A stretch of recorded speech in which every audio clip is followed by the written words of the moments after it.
Dr. Eric Kelly III and a host of phenomenal speakers from all around the globe for this 7-day virtual event that you don't want to miss. The mission of the Black Business Expo is to raise scholarship money from kids all the way from high school all the way from college. The Black Business Olympics is one of the largest Black business showcases in the world. It is an opportunity for businesses and companies to showcase their businesses globally. We are going to be giving away laptops up to $5,000 away to students. Again, I'm Olivia Appleberry, the founder of 2 Cents Finance and one of the speakers for the expo. I am so excited to see you there. For more info, go to www.blackbusinessexpousa.com or call 919-308-9090 and hope to see you there.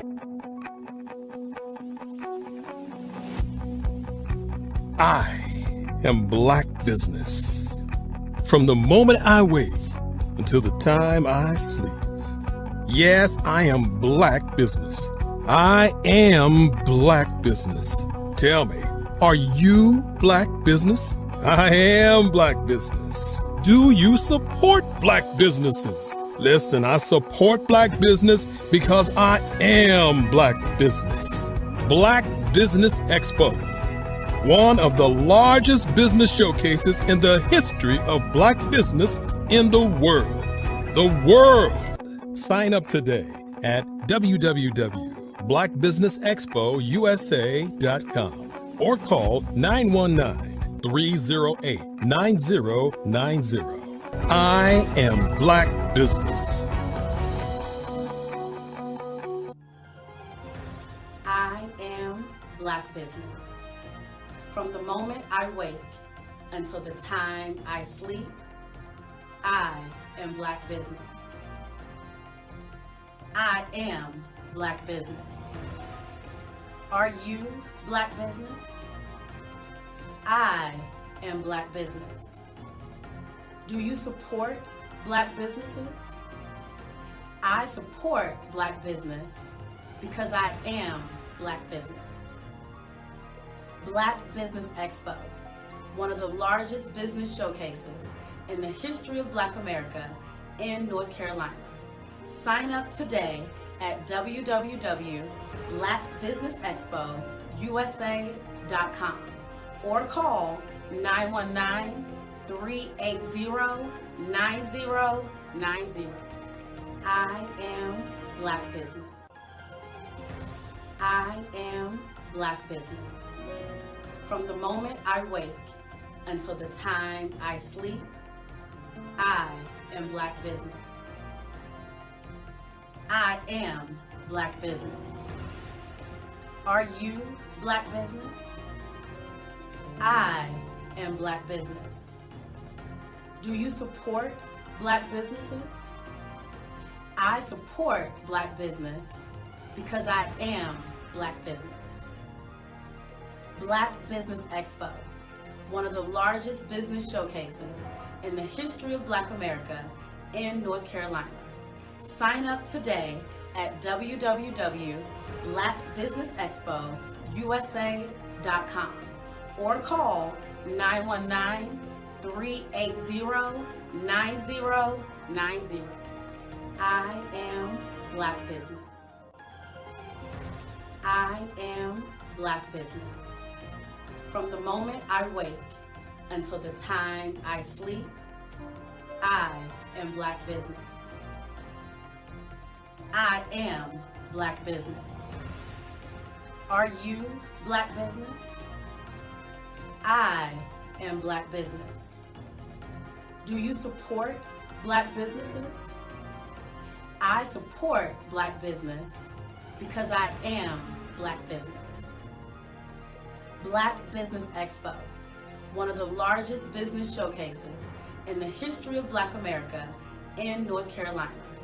Sign up today at www.blackbusinessexpousa.com or call 919-380-9090.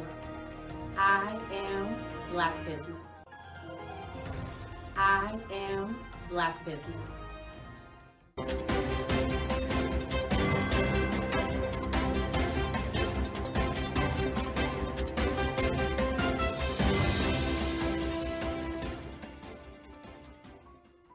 Over the past few years, we've seen the growth of existing and new initiatives focused on financial inclusion, building global networks, and reducing the wealth gap in response to the idea there's not enough seats at the table.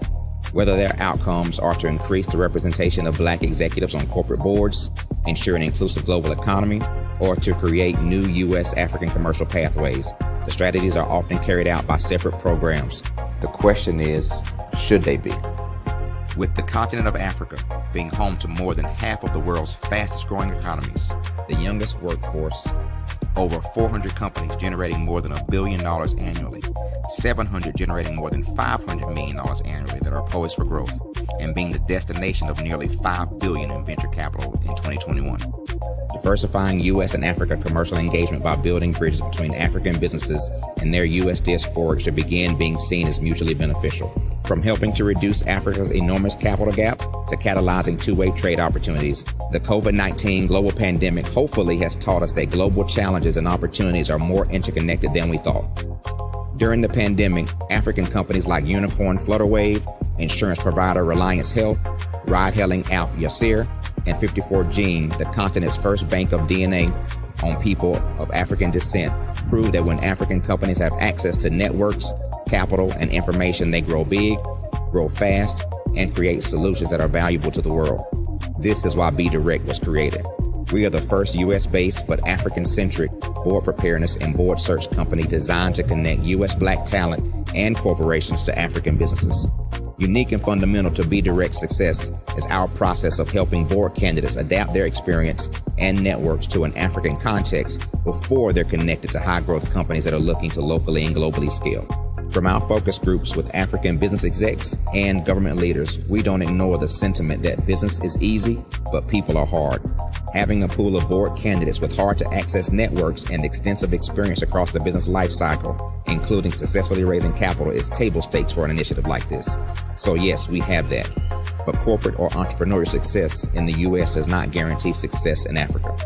Developed alongside industry partners on the continent, our training program, BDirect Prep, is designed to transpose their experience to create cultural comfort, understanding, and a commitment to helping businesses in Africa scale. Our board governance sessions are African continental and country specific, integrated with cultural awareness and dexterity training, masterclasses led by African industry execs, and mentoring and coaching from African continental-based facilitators. But even more unique to BDirect Prep, we cap off our training program with an immersion trip to help candidates that have not been to Africa before see and feel Africa's complexity and opportunity from African soil. We all know traditional network-based board placement has historically left a lot of us out of ever really being in the paid board pipeline. Our strategy supports the work of many great organizations that are successfully filling seats at U.S. board tables by creating more tables for those that are still left on the sideline. It's time to start seeing the role and value of U.S. Black talent and businesses on the continent of Africa differently. Old perceptions and habits limit economic inclusion. Let's transition Black talent and the African businesses they will support from the periphery of the global economy to its core. Living in a global lockdown, we all know now how fast local and global economies can change, and see the value of having businesses that hire, strengthen local value chains, and even grow globally. Status quo in any form holds back progress. We must democratize U.S.-Africa commercial engagement by socially and economically connecting cultures that have long been disconnected. It's time for Africa's U.S. diaspora to redefine their global value by helping African businesses scale continentally and globally.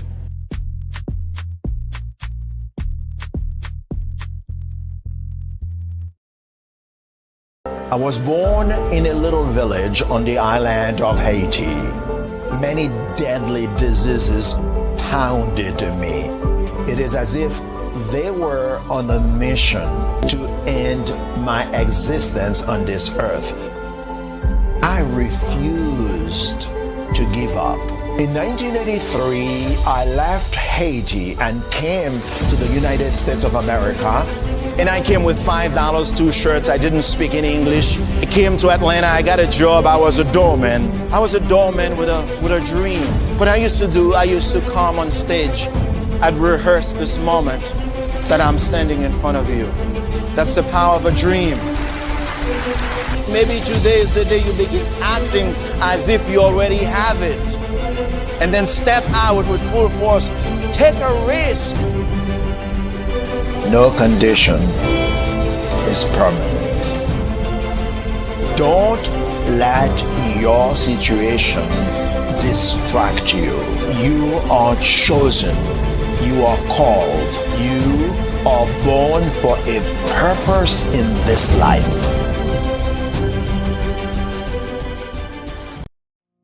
Did you know that approximately 333.34 million businesses exist today, according to a report from 2021? And you may be one of those businesses, or maybe you're not in the business market yet, but you're aspiring to be a business owner. Well, guess what? You're in the right place at the right time. Because let's face it, everything is about timing and opportunity. Hi, my name is Dr. Lotus Richey, and I'm the CEO and founder of the Lotus Richey Coaching and Consulting LLC, along with the Lotus Richey Ignite Show. 15 minutes of success with Dr. Lotus Richey, as well as books to boom your business and bring who you are. And today, I want to bring this amazing message to you about the Black Business Network and the Black Business Olympics. See, the Black Business Network and the Black Business Olympics is designed to help people just like you, that's right, that look like me, to take their business to the next level. Not just in your front yard or your backyard, but globally. The Black Business Network and Black Business Olympics is designed not to just help you survive, but to help you thrive. So join us today as we come together with businesses all around the world to support our students, our children, our young teens, our young entrepreneurs. What we do is we come together to help raise funds for students who are aspiring to be business entrepreneurs, who are aspiring and who are thriving in college. We endow them with a wonderful opportunity to gain scholarship of either a laptop or several thousands of dollars. And we invite you to help be a contributor to this amazing opportunity to help someone that looks just like you. So join us today at our website and let us connect with you and help you ignite and take flight in every area of your life on the Black Business Network and the Black Business Olympics. I'll see you on the other side.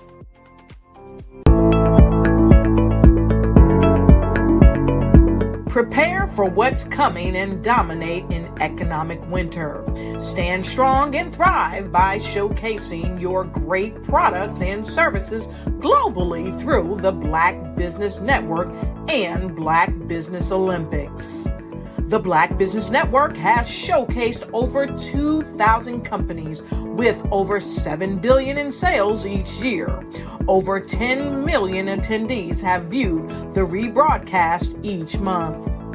Through the Black Business Olympics, unique styles of business training and mentoring are turning students into business owners and entrepreneurial warriors who will dominate in any economy.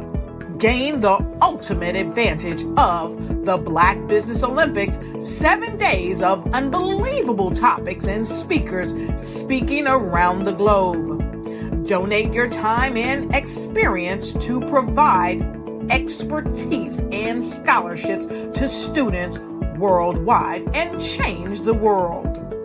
Now, more than ever, new insights, tools, strategies, and capabilities are needed. This is your chance for a major presentation to the world. Fill out the form and join the more than 2,000 speakers who have presented to over 200 countries. Join the Black Business Network streaming live into the Metaverse, STEM City, Black Multiverse Enterprises, Hulu, Amazon, YouTube, iHeartRadio, Apple, Facebook, LinkedIn, Pod TV, IBM TV, Spotify, and Google Podcasts. Sign up today. Spaces are limited, and we will see you there. Phenomenal Tanya T. Wise, who is here from the great state of Maryland. Tanya, welcome and thank you for being with us today. Can you indulge our audience a little bit and tell them just a little bit more about who you are and what it is that you do?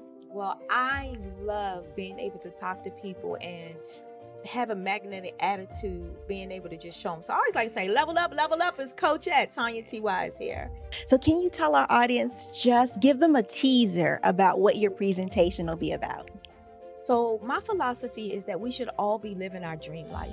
So tomorrow I'm going to talk about how you start living your dream life. What are some of the things that you thought about in your childhood that you just kind of let go and dormant? Wow. And I want to reignite that and just give you some pointers and some tips, some tools, some strategies to be able to start living your best life now. And guess what, Rhonda?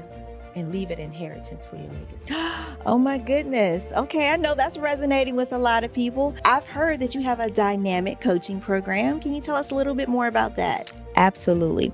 So our coaching program help people that have the lack of time, that lack strategies, and lack the confidence to go after their dream life. So we help them implement tools, we help them implement strategies, as well as give them resources so that they can live their best life now and leave that inheritance. Wow. Oh, I love that. I love the leave the inheritance part. Listen, you are dropping some major nuggets, and I know a lot of what you're saying is resonating with a lot of people, but I think we're all curious. How did you even make this transition into the speaking and coaching arena? What's the story behind this? So I started out in finance, and I realized that a lot of people don't necessarily go after their dream life because of the lack of finances or the education behind finances.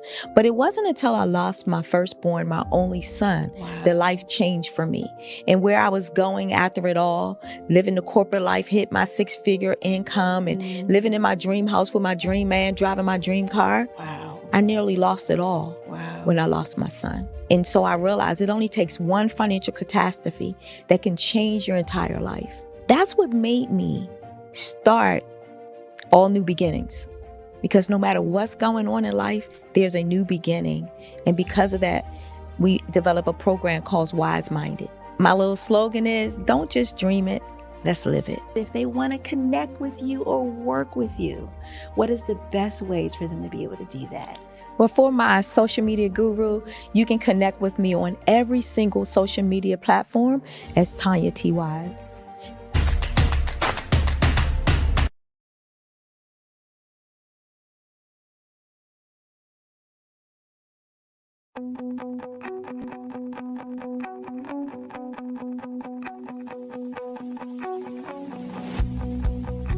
I am Black Business. From the moment I wake until the time I sleep. Yes, I am Black Business. I am Black Business. Tell me, are you Black Business? I am Black Business. Do you support Black businesses? Listen, I support Black business because I am Black Business. Black Business Expo. One of the largest business showcases in the history of Black business in the world. The world. Sign up today at www.blackbusinessexpousa.com or call 919-308-9090. I am Black Business.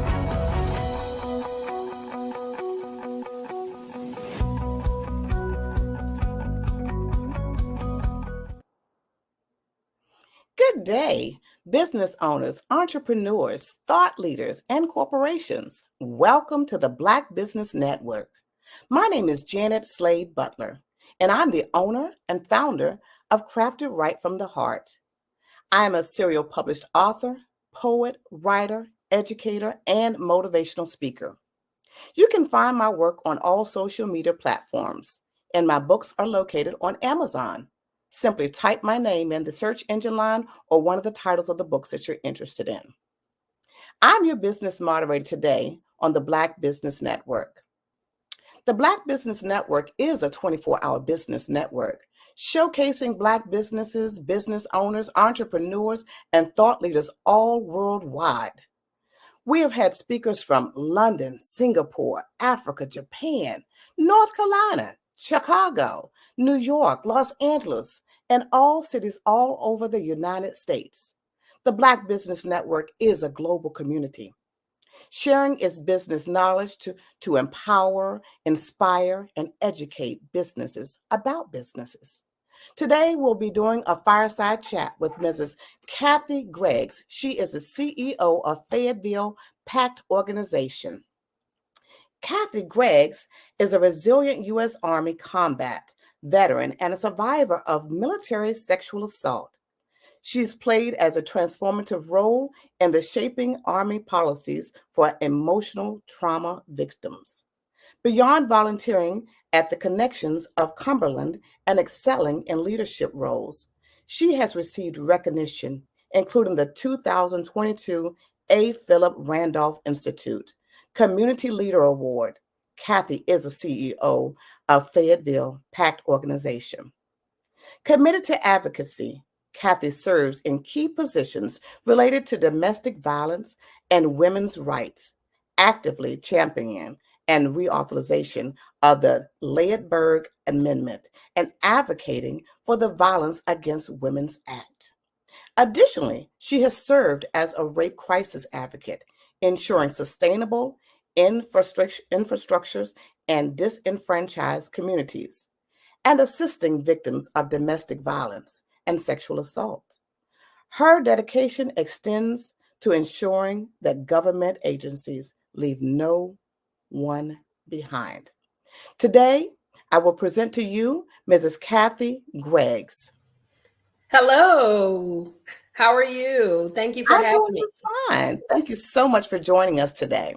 Yes, thank you, Ms. Butler. How are you? I'm doing great. So welcome to the Black Business Network. I'm going to ask you a few questions about how you came about your business and a few other questions that kind of get the audience intrigued. Why did you decide to start your own business?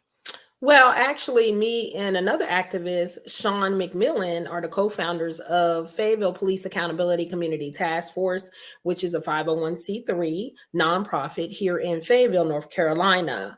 Both of us are combat veterans. Sean McMillan had an issue with Driving While Black, which we still have that issue today. But in 2012, there was a lot of statistics that show Driving While Black here in Fayetteville, North Carolina. 70% of color was being stopped in traffic stops, resulting in a citation or an arrest. So Sean McMillan had a discussion with me because we were advocating as volunteers here in the city of Fayetteville for connecting nonprofits and government entities.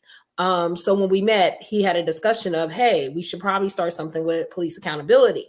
At the time, Raleigh PAC, which is also in Raleigh, North Carolina, they started their own police accountability community task force. So we had a discussion with Blueprint, North Carolina, and we said, okay, let's go ahead and form the PAC.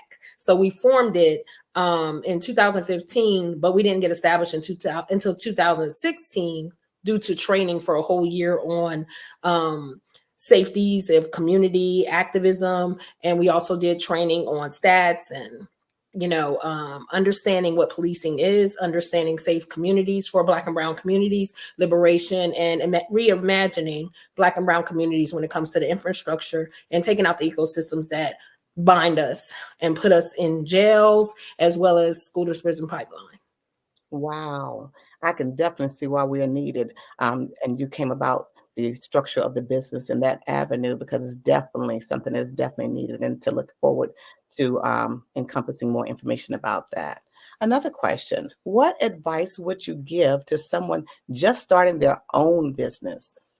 Well, my first advice would be you got to establish a foundation first. So with us, it was 4 people in a room and we're like, hey, let's have this discussion. How are we going to go get and build a capacity of a foundation, a front, and mobilize people to understand that this is an important issue, because this not only is, an issue with police accountability, but it also interferes with the actual funding, Census Bureau. I mean, we can go down a list of how this affects the human life. So we would, and I would highly suggest that you get with a business consultant, which we did. We got with a business consultant to strategically plan our whole front, how we would actually build a capacity, how will we get partners, how will we network with partners. We went out on foot and on ground, had conversations. We went to different states and had conversations, and then we built our capacity. Then we came back to the strategic planner once again, our business consultant, and said, okay, now y'all can go here. Now, when we first started, we said we're going to go into oversight, where the police will have oversight, which we currently still don't have that now across America, and other nations. So we were like, let's do civilian oversight with actually called NACOL. So we partnered with them as well and looked into how the police can be policed, because right now we still have that problem. Who's going to police the police? So then we started to go out to the communities that is left behind, is what we say. The communities of the unserved, disenfranchised people, the people that don't get those fundings and infrastructures, and their sewers is still backed up after the flooding. They're living in trailer homes that, we have slumlords. So we started saying, okay, every issue is a social justice issue. Everything reflects upon not just policing, but also quality of life. So we changed our whole mission, and that was within 3 years, because we were doing things such as providing food. We were doing food drives, going to the homeless. We slept outside with the homeless for several days just to see how they live. We didn't have a problem with that. Then we went to different cities to sleep out with the homeless. We took our, partners to do this so we can find out, to meet them where they are, to understand the needs and the resources, to take those funds from the city and the county and advocate those funds into those unserved communities. So I see there's a lot of partnership having to be done, but with that being such a sensitive topic, and sometimes we kind of run into barriers, how do you deal with fear and doubt? So I deal with a lot of fear and doubt, because when you're having these conversations with people that look like us, the conversations is, well, that's not my issue, right? Until, there may be an issue later on down the line where it could be a police accountability issue, injustice, something may have happened to that family. Then they may come back and have that conversation with me. So I'm a human rights activist. So I believe in all colors, all race, all genders should never, ever have injustice. Okay.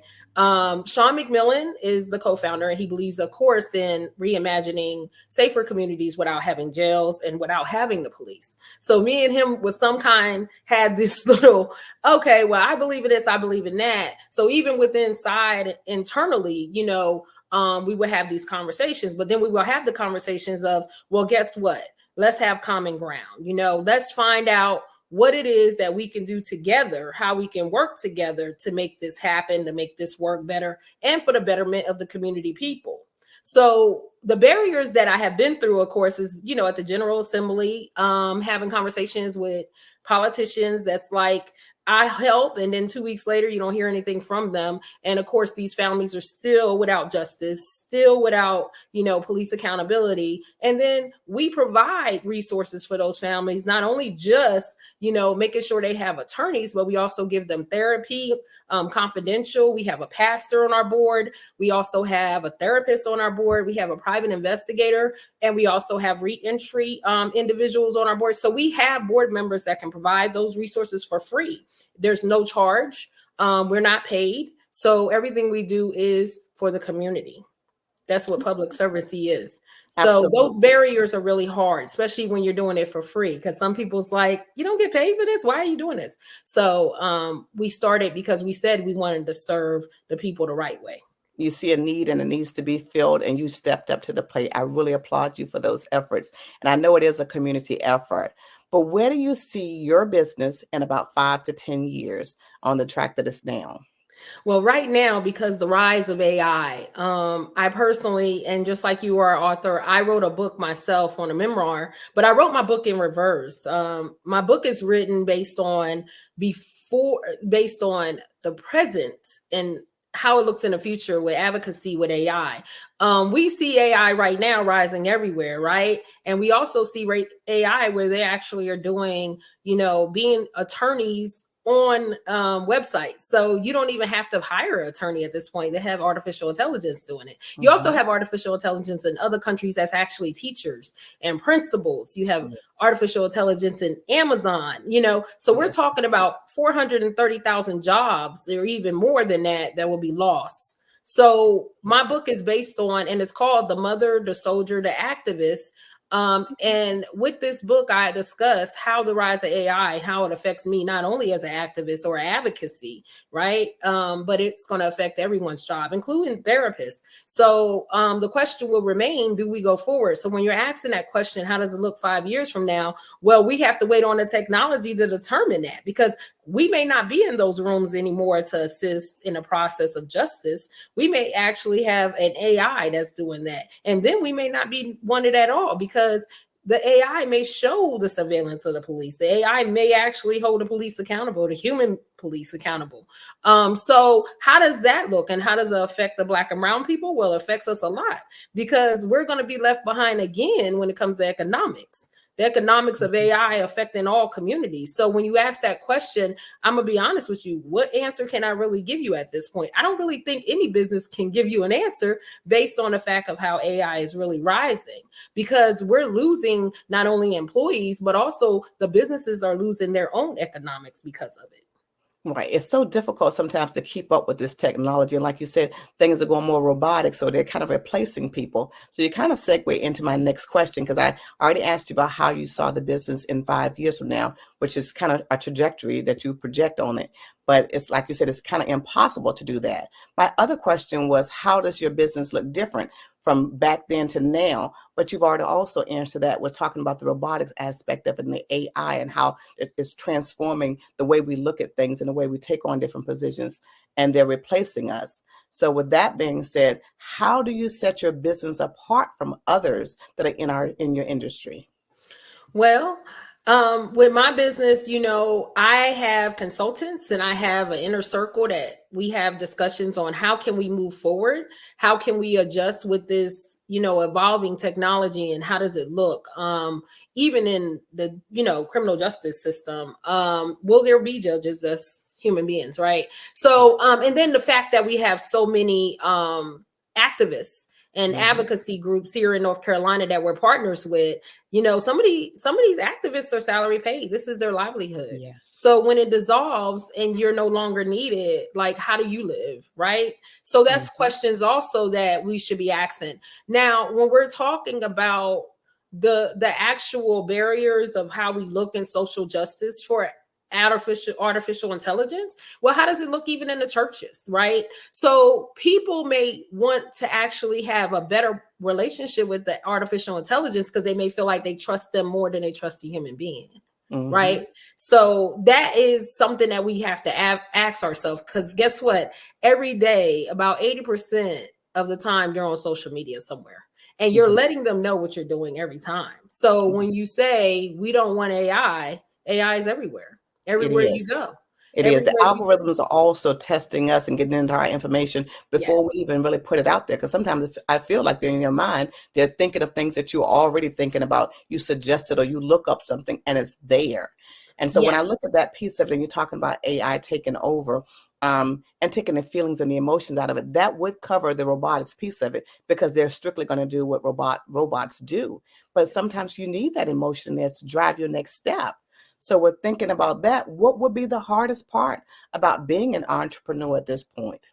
I think the hardest part is going to be trust. I mean, we have trust now with each other, our clients, our partners, but trust building, oh, it's so hard to build after years. But then when you have the AI come in, they can do the work quicker than you. 30 seconds, they can write a grant, 30 seconds, they can do a whole resume. Do you still hire that HR? Do you still hire that accountant? And that's going to be the part, the trust part, because we have seen AI do failures within Microsoft. We have seen AI do failures within Apple. How does it look when they do failures with facial recognition, which has happened, by the way, where they use AI police and they did mistaken identity of black face versus a brown face, or a black face versus a white face. And they have arrested people in New York illegally, right? So, that's going to be the factor, the trust, because the trust is going to be so hard. Because if I could pay an AI $20 a day versus paying an employee $300 a day, your business just may not be a business, right? Because you are hiring, you're able side of it. You're that out of it. So that doesn't play a big factor when you think about the robotics piece of it. If you're just thinking about driving for the dollar amount or getting work accomplished, but you're not building relationships and establishing those connections in the communities. So where does that actually leave us when you think about your entrepreneurial piece? What is going to be your favorite part at that point? Because you're dealing with a robot, or you may not even be in the business at all, and the robots are there. So what would be your favorite part about being an entrepreneur at that point? My point is, we all need to come together as human beings, and we need to have our own movement to understand the technology that's coming and go against that, right? Because we're not doing that. Everybody, entrepreneurs are not coming together right now to have this discussion. We are seeing it evolve around us, but we're not having a discussion at all about it. And then, like you just said, entrepreneurs will save economics, but let's make sure we're clear. And Dr. Angela Davis is one of my role models, actually. And I had met her many years ago at Temple University, but I always keep in mind what she has said many years ago when she was a part of the Black Panthers, is you can't separate racism from capitalism. So at the end of the day, economics plays a huge part, but trust, building relationships, like you said, Ms. Butler, maintaining those relationships, honesty, integrity plays a huge part when it comes to us coming together as entrepreneurs. Absolutely. Now, thinking about all those pieces of it, what would be your favorite part? Because like if we take the people out of it, what would be your favorite part at that point for being an entrepreneur? So my favorite part is, I started this work after coming out the United States Army and being, of course, a sexual assault survivor, and also advocating for sexual assault survivors, human trafficking, and domestic violence. So for me, and I can't speak for everyone else, but for me, I feel that my covenant with God and me being a faithful servant to him, I'm going to have to continue to work even without having a business. The business plays a part in it because you build the capacity and you have a built front. However, for me, I will continue to advocate for whoever needs advocating, because the voice is very important. And being in that room to have that voice for people that don't have the voice. So for me personally, I can only speak for me personally, that I will continue to follow my path and what has been given to me as my journey from Jesus to tell me, you will continue to serve until I tell you no more. Well, you just answered that next question, because it says, how have you grown personally becoming an entrepreneur? And I think you addressed that very beautifully, talking about your personal experience with sexual assault and segueing into being an entrepreneur and how you let that drive you, but it did not keep you away from it. Like your fear did not take over. You were empowered by what happened so it wouldn't happen to somebody else, and made a segue, open a gate, so to speak, for others to walk through and help support. So I really appreciate your work in that line of effort that you're making. What has been some of your biggest learning experiences in running a business? Well, my business learning experiences, luckily, I did make sure before we started as a C3, I did go through the training of grant writing. I also was a volunteer on some boards for grant writing, fundraising director. I also went through leadership training, a lot of academies. I went through a political institute training. I had to learn a lot. And the main thing is paperwork. The 990s, you have to make sure you're on it. So there was a time where I said, you know what? I went back to Sean McMillan. I said, look, I got it. You know, we're getting funds, but we need to make sure we can maintain these. So we wind up getting a board member that's a CPA, that's an accountant, so he can maintain that paperwork. Because at the end of the day, you may say, okay, you're a C3, but guess what? If you report to the IRS, you're a business and you should operate it as a business. You should structurize it as a business. And you should always go back to that vision board with your business and see what you are accomplishing. Never ever erase. Like, I have my own vision in my mind because I don't like to write things down. I'll call somebody, hey, write this down. But I never ever erase what I say, because it's always good to go back and see how far you've come. And you may have to change things based on, like we just said, economics, based on, technology, new bills coming through, through Washington, D.C. Hey, how do we have to change this? So things are moving around so much. So you have to stay up on it. But this is a business. And you have to operate it as a business person.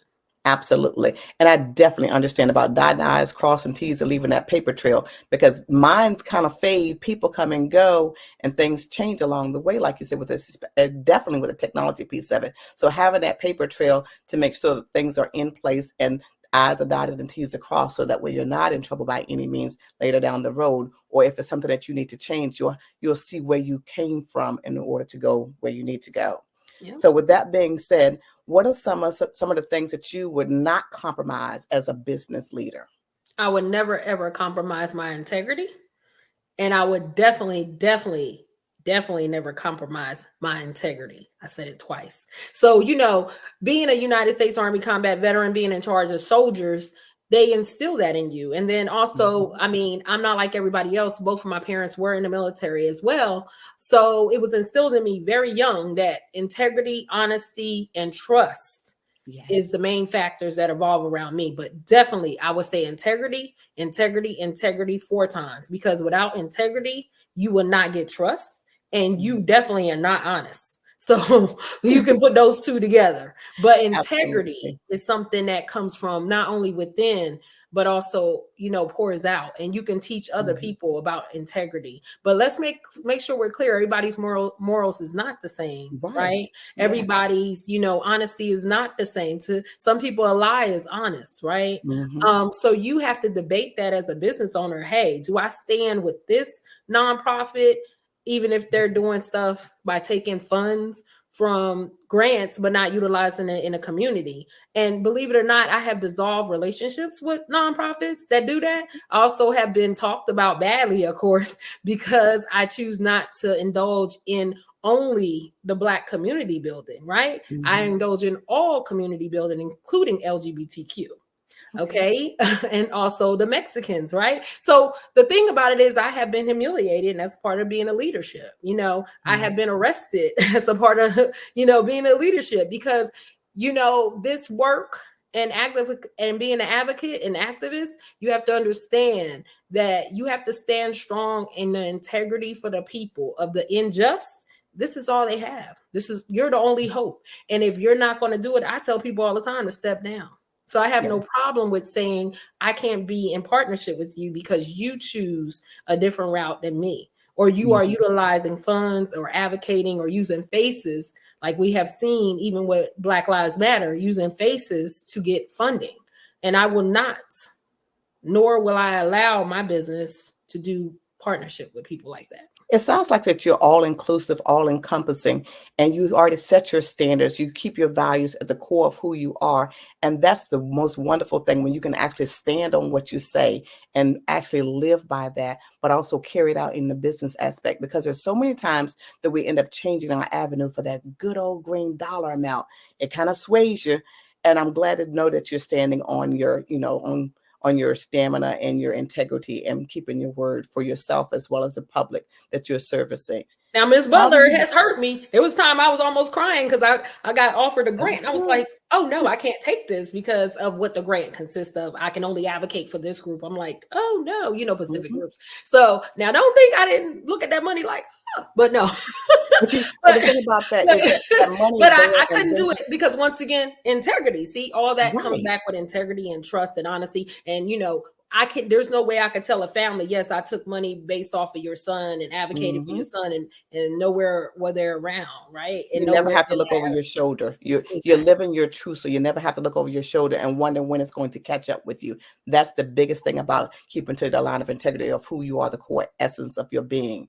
So how do you define success? And I think that's going to be in that line of integrity based on the fact that you're not compromising.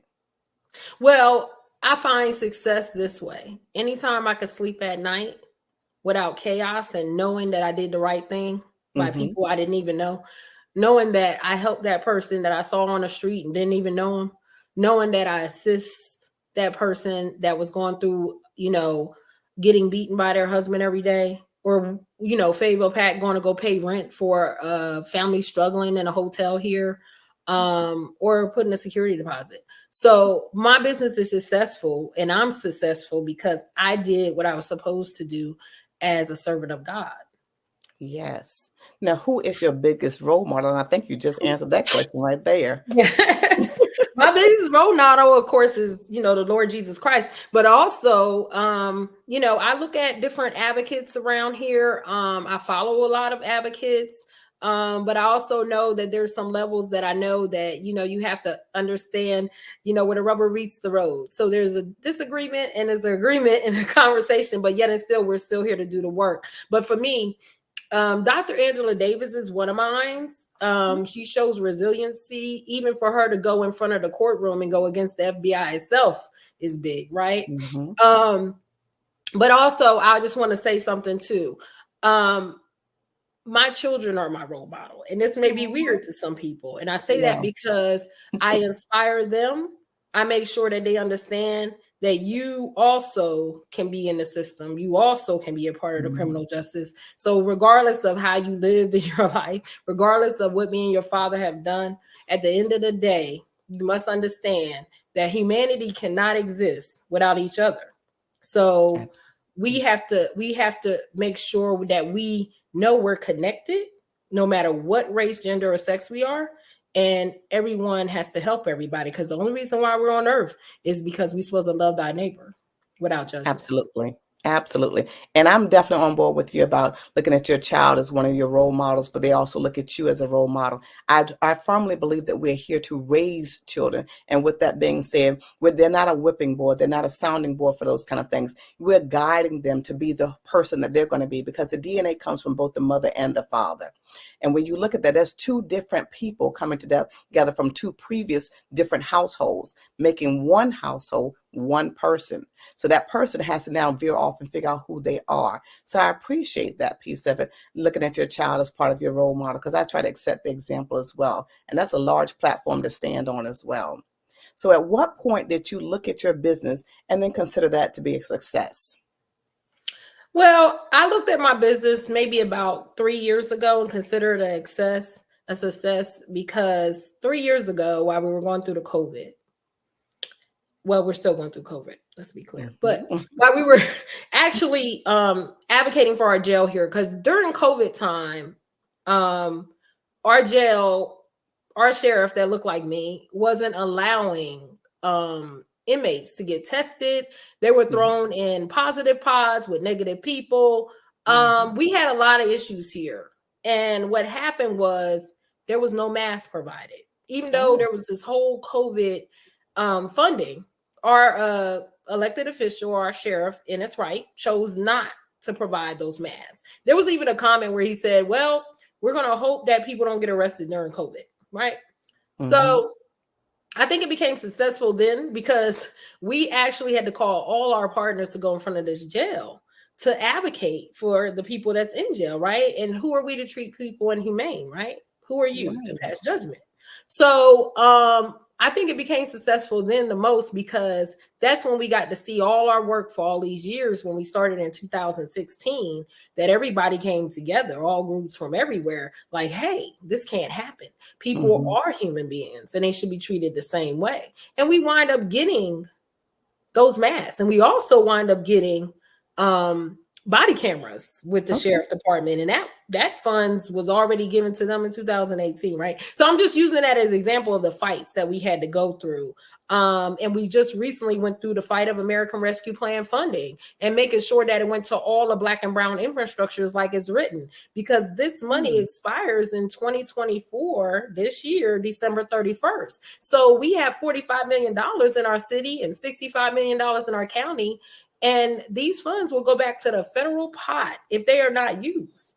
And that fight itself was something. So I'm gonna say that that's when it became successful. But the most success, I'm gonna say, Ms. Butler, is when you see a smile on a mother's face or a brother's face or a cousin's face because their family member got justice. We go to the courtrooms with the family. We make sure that they making sure that the bail bond is correct for us people and not 50% or more. We also provide food and everything else to these families. But that's the best thing ever, is to see a mother smile, to know her child got justice. Absolutely. And that right there is more than anything in the world. No money, no nothing. Yeah, it lets you know that your work and your efforts paid off and you've changed somebody's life and you made a big difference. And I understand when they say that if you don't use it, you lose it. And that comes to the funds. It's almost like you don't need it if you're not using it. So I definitely understand that, even working with the state myself, because I work in the school system. And if we leave that pot right there, it goes right on back. And we can't afford to lose any of those monies. But now I do have one closeout question for you. And I think this is the biggest one. Why do you believe you are good at what you do? I believe I'm good at what I do. I don't think me being good at anything, right? Because we all go through mistakes, we grow, we learn. I mean, I had to learn myself. Every day I look myself in the mirror and say, what I can do better, how I can do better, how I can better my community, how I can, better my children, and also how I can better people. So I'm going to say to that question, I think me following my heart, my guidance from the Lord Jesus Christ, that is the only way that I could feel that I'm doing good. Because at the end of the day, I just want him to say, you did good as a faithful servant. That's what matters to me. So I don't know about good. I would just say growing, understanding, and acknowledging mistakes. Yes, acknowledging mistakes. I totally understand that, And but definitely also, self-reflections. And I'm sorry, I keep cutting across. I think the signal's a little bit awkward here, but I just want to thank you so much for your time and spending it with us today. You have been so motivational and so inspiring. Please keep doing the work that you're doing. And I want to say, if you can just give us some information about where we can contact you, that'll be great. Okay, well, we're on Facebook, Favo Pack. Also, you can go on KathyGregsSpeaks.com and you can contact me there. We also have www.favopack.com, and that's the only way. And I appreciate Black Business Expo Network continuing to strive and doing the great work they're doing for economics of Blacks across this nation. Genius is common, and I will see you on the other side.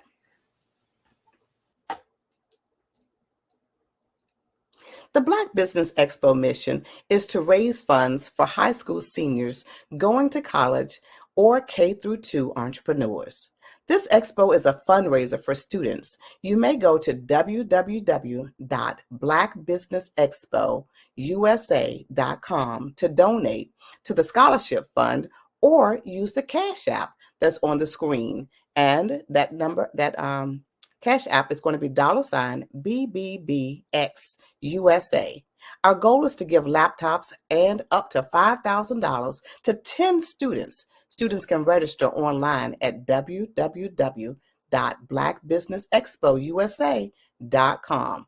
Every dollar counts. So we want to remind you to donate to the scholarship fund. We want to thank you, our Black Business Expo USA sponsors, for March 2024. NC100, Moody Capital Partners, Suede Soul, Lotus Richer, Coaching and Training. Carolina, Virginia Minority Supplier Development Council. Step Management, BHS and Associates. Margie McLean Foundation Incorporated. Genius is Common. Earth Essentials, Melanin Shawnee Global. Executive Women's Success Institute and the Quality Coaching Company. Superwoman Business Services, Creative Force Studios, Lee Entertainment, Artistic App Design, Black Business Expo USA. Genius is Common. And I'll see you on the other side.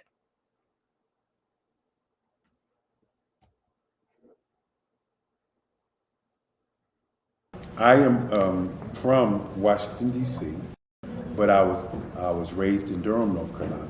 I came to Durham when I was about 5 or 6, and then I traveled back and forth to D.C. because it's where my people are from. One of the unique things about my family is my mother, she's also an artist. She does quilting, and she does a lot of artistic things. And then my son, he draws with both hands, his right hand and his left hand like I do. So that's kind of a family trait. And then my other son, he's a videographer, and my daughter, she works, she's a regional vice president for Sunglass Lab. When you start out drawing and sketching, you want to continue to explore, each avenue. I do pastels, I do pen and ink, I do painting, I do acrylics. I haven't done oils yet, but I try to do all facets of art. What I say to a lot of times to people is, you can't put yourself in a box when you're an artist. You have to explore. And over the course of my life, I've tried to explore different mediums. I also do sculpture as well. I choose my subjects by the intensity that they have in their faces, or the intensity that somebody is moving, because I do more than portrait drawings. I also do I do abstract, and then I do figurative drawing also. Well, what happened in this particular show is that I started out trying to come up with something that would be a little bit different than what everybody else is doing. So I was working on a Barack Obama show, and they wanted me to do some paintings of Barack. And so what I did was, because of the deadlines, I kind of did it kind of fast. And then I realized when I was doing it fast, I enjoyed it. And so then I started doing other pieces the same way, and I started to enjoy those pieces also. And so I came up with this particular style, and it's a style of lines and colors. And what's interesting is that when I was in college, I did a show called Lines, Colors, and I talked about the boldness of the blacks, the hotness of the whites, and this is how this has come about, later on in my life. And the colors comes from a lot of the entertainers that I work with, where they wear different colors. They don't wear, your plain reds or your whites. They wear different colors, and so that's also another piece of what's giving me the colors. The subtitle of this show is Faces That Speak Life. That's real critical. Faces that speak life. Each one of these pieces is a life source and a life energy that's being put on display for people that are looking at them. I always say in terms of my art, it's not important that I draw them. It's important what you get out of what I draw. I don't try to just draw it because you like it. People wanted me to do prints. I didn't do prints.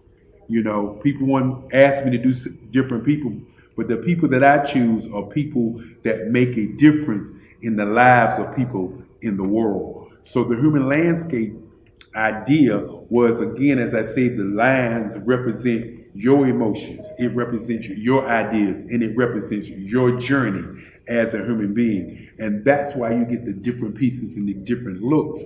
And as you notice, I try not to do one look that looks alike another look.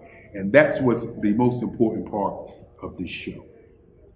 5-Star BDM, Brand Development Masters, is a professional consulting and advisory group keenly focused on business development services for the small to mid-sized business and entrepreneurs.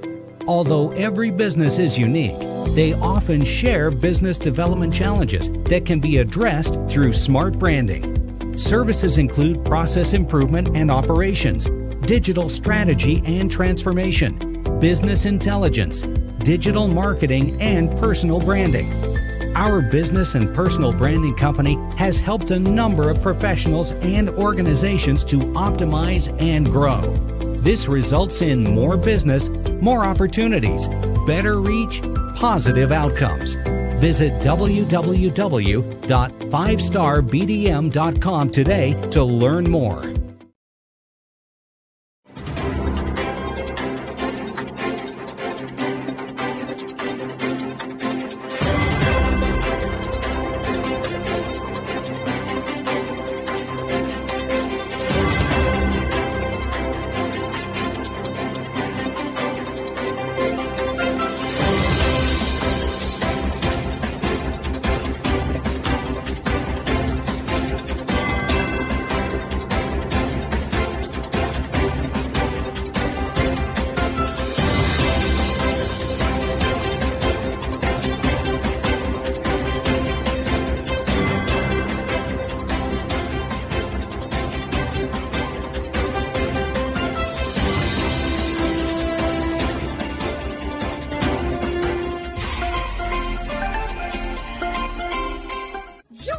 Dr. Eric Kelly III and a host of phenomenal speakers from all around the globe for this 7-day virtual event that you don't want to miss. The mission of the Black Business Expo is to raise scholarship money from kids all the way from high school, all the way from college. The Black Business Olympics is one of the largest Black business showcases in the world. It is an opportunity for businesses and companies to showcase their businesses globally. We are going to be giving away laptops up to $5,000 away to students. Again, I'm Olivia Appleberry, the founder of 2 Cents Finance and one of the speakers for the expo. I am so excited to see you there. For more info, go to www.blackbusinessexpousa.com or call 919-308-9090 and hope to see you there.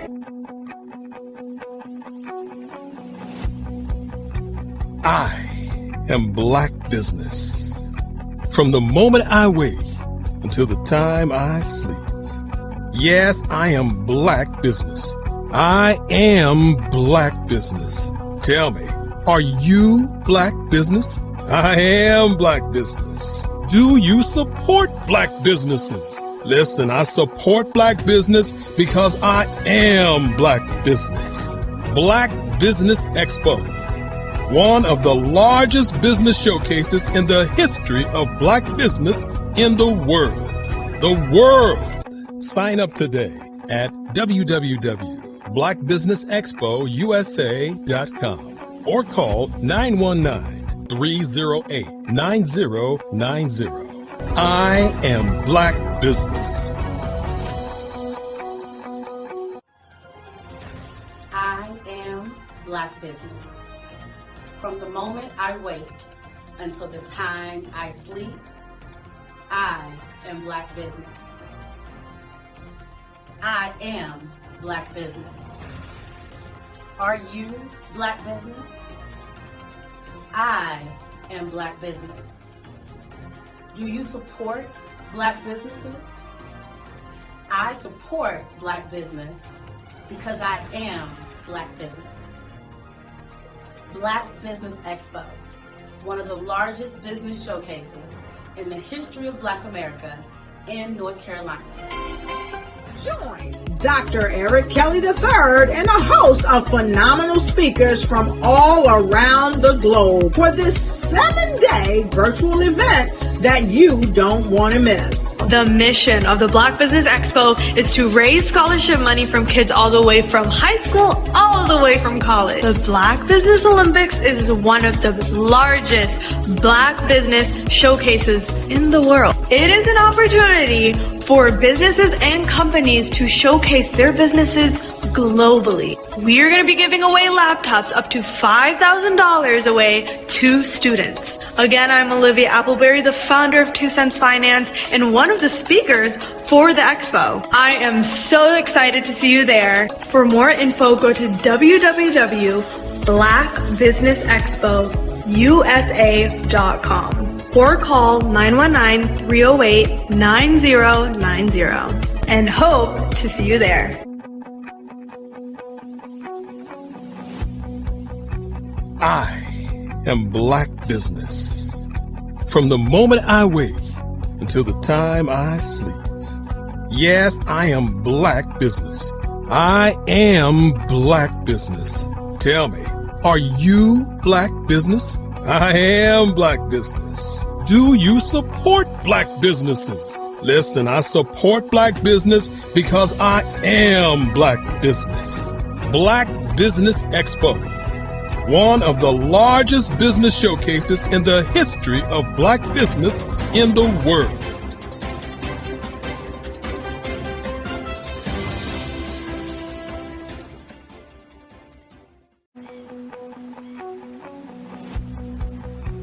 I am Black Business. From the moment I wake until the time I sleep. Yes, I am Black Business. I am Black Business. Tell me, are you Black Business? I am Black Business. Do you support Black businesses? Listen, I support Black business because I am Black Business. Black Business Expo, one of the largest business showcases in the history of Black business in the world. The world. Sign up today at www.blackbusinessexpousa.com or call 919-308-9090. I am Black Business.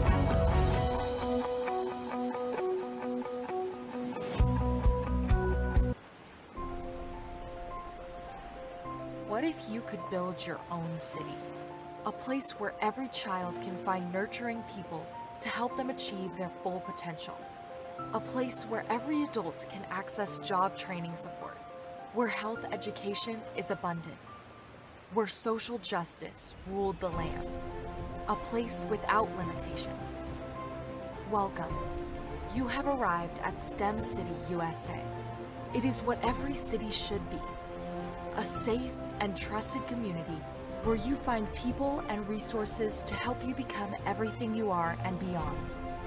STEM City is unlike anything you have ever experienced. It is a digital twin of the world around you, only better. STEM City is about energy and soul renewal. It is more than a digital world. You can almost feel the power of live cultural events, music, and theater. STEM City promises a better future for children with caring mentors and hands-on activities with dedicated tutors to support our youth. STEM City is your passport to a healthy lifestyle with weekly events addressing our community's many issues. STEM City is your financial well-being with helpful information on wealth management, career advancement, job training, and so much more. STEM City is the community you deserve. It is the city where your dreams can come true. STEM City USA, a place in the sky that is accessible to all who reach for the stars.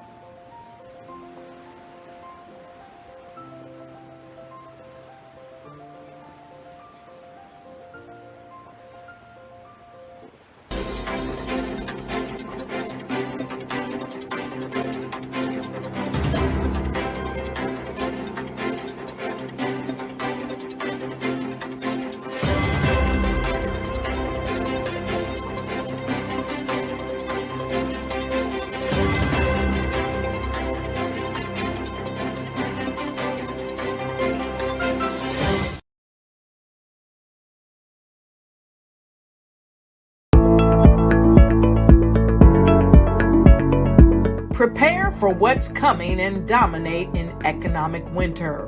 Stand strong and thrive by showcasing your great products and services globally through the Black Business Network and Black Business Olympics. The Black Business Network has showcased over 2,000 companies with over $7 billion in sales each year. Over 10 million attendees have viewed the rebroadcast each month. Through the Black Business Olympics, unique styles of business training and mentoring are turning students into business owners and entrepreneurial warriors who will dominate in any economy. Gain the ultimate advantage of the Black Business Olympics, 7 days of unbelievable topics and speakers speaking around the globe. Donate your time and experience to provide expertise and scholarships to students worldwide and change the world. Now, more than ever, new insights, tools, strategies, and capabilities are needed. This is your chance for a major presentation to the world. Fill out the form and join the more than 2,000 speakers who have presented to over 200 countries. Join the Black Business Network streaming live into the metaverse, STEM City, Black Multiverse Enterprises, Hulu, Amazon, YouTube, iHeartRadio, Apple, Facebook, LinkedIn, Pod TV, IBM TV, Spotify, and Google Podcasts. Sign up today. Spaces are limited, and we will see you there.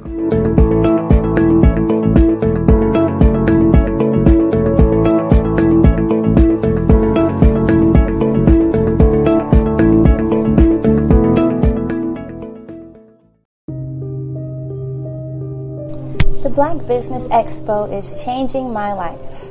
This year, they are giving away laptops and even $5,000 in cash to students just like me. I'm Alexis, and I want to go to college to fulfill my dream of becoming an entrepreneur. Help the Black Business Expo going to www.blackbusinessexpousa.com and also becoming a vendor, a sponsor, or donating. Having a brand that resonates with so many people across the world is truly a phenomenon. But being the face of that brand that empowers people is something that I don't take for granted. It's actually way bigger than me. But it's when I hear those stories of what people had to overcome, that is what our brand is about. Resilience, persevering, and not giving up. Physically, mentally, or spiritually.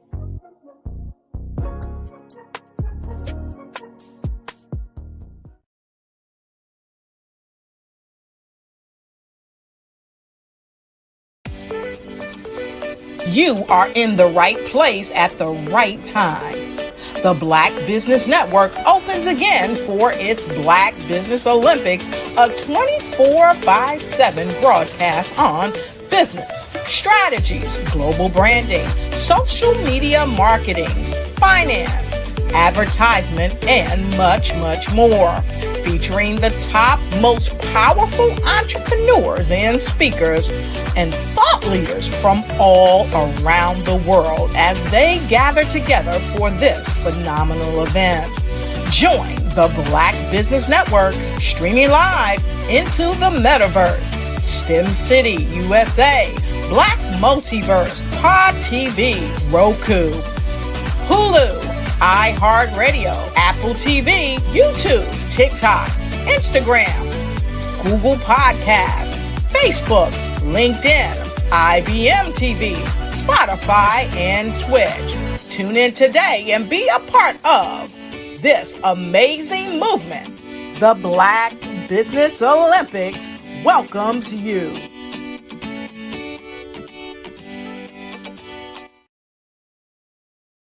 I am from Washington, D.C., but I was raised in Durham, North Carolina.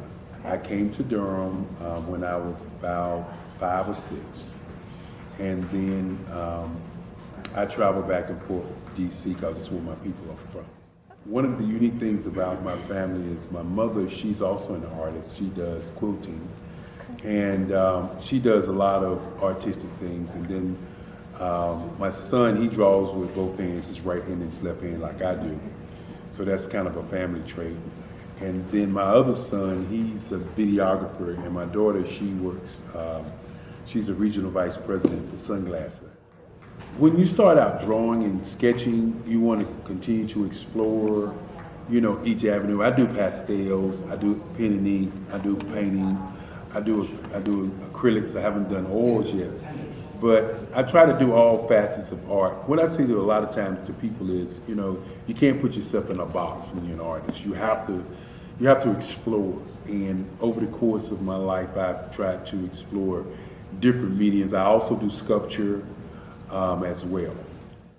I choose my subjects by the intensity that they have in their faces, or the intensity that somebody is moving, because I do more than portrait drawings. I also do I do abstract, and then I do figurative drawing also. Well, what happened in this particular show is that I started out trying to come up with something that would be a little bit different than what everybody else is doing. So I was working on a Barack Obama show, and they wanted me to do some paintings of Barack. And so what I did was, because of the deadlines, I kind of did it kind of fast. And then I realized when I was doing it fast, I enjoyed it. And so then I started doing other pieces the same way, and I started to enjoy those pieces also. And so I came up with this particular style, and it's a style of lines and colors.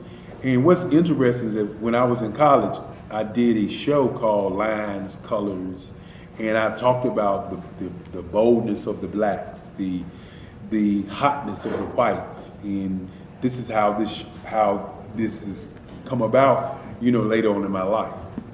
And the colors comes from a lot of the entertainers that I work with, where they wear different colors. They don't wear, you know, your plain reds or your whites. They wear different colors, and so that's also another piece of what's giving me the colors. The subtitle of this show is Faces That Speak Life. That's real critical. Faces that speak life. Each one of these pieces is a life source and a life energy that's being put on display for people that are looking at them. You know, I always say in terms of my art, it's not important that I draw them. It's important what you get out of what I draw. You know, I don't try to just draw it because you like it. People wanted me to do prints. I didn't do prints. You know, people asked me to do different people, but the people that I choose are people that make a difference in the lives of people in the world. So the human landscape idea was, again, as I say, the lines represent your emotions, it represents your ideas, and it represents your journey as a human being. And that's why you get the different pieces and the different looks. And as you notice, I try not to do one look that looks alike another look. And that's what's the most important part of this show. I was born in a little village on the island of Haiti. Many deadly diseases pounded me. It is as if they were on a mission to end my existence on this earth. I refused to give up. In 1983, I left Haiti and came to the United States of America. And I came with $5, 2 shirts. I didn't speak any English. I came to Atlanta. I got a job. I was a doorman. I was a doorman with a dream. What I used to come on stage. I'd rehearse this moment that I'm standing in front of you. That's the power of a dream. Maybe today is the day you begin acting as if you already have it. And then step out with full force. Take a risk. No condition is permanent. Don't let your situation distract you. You are chosen. You are called. You are born for a purpose in this life.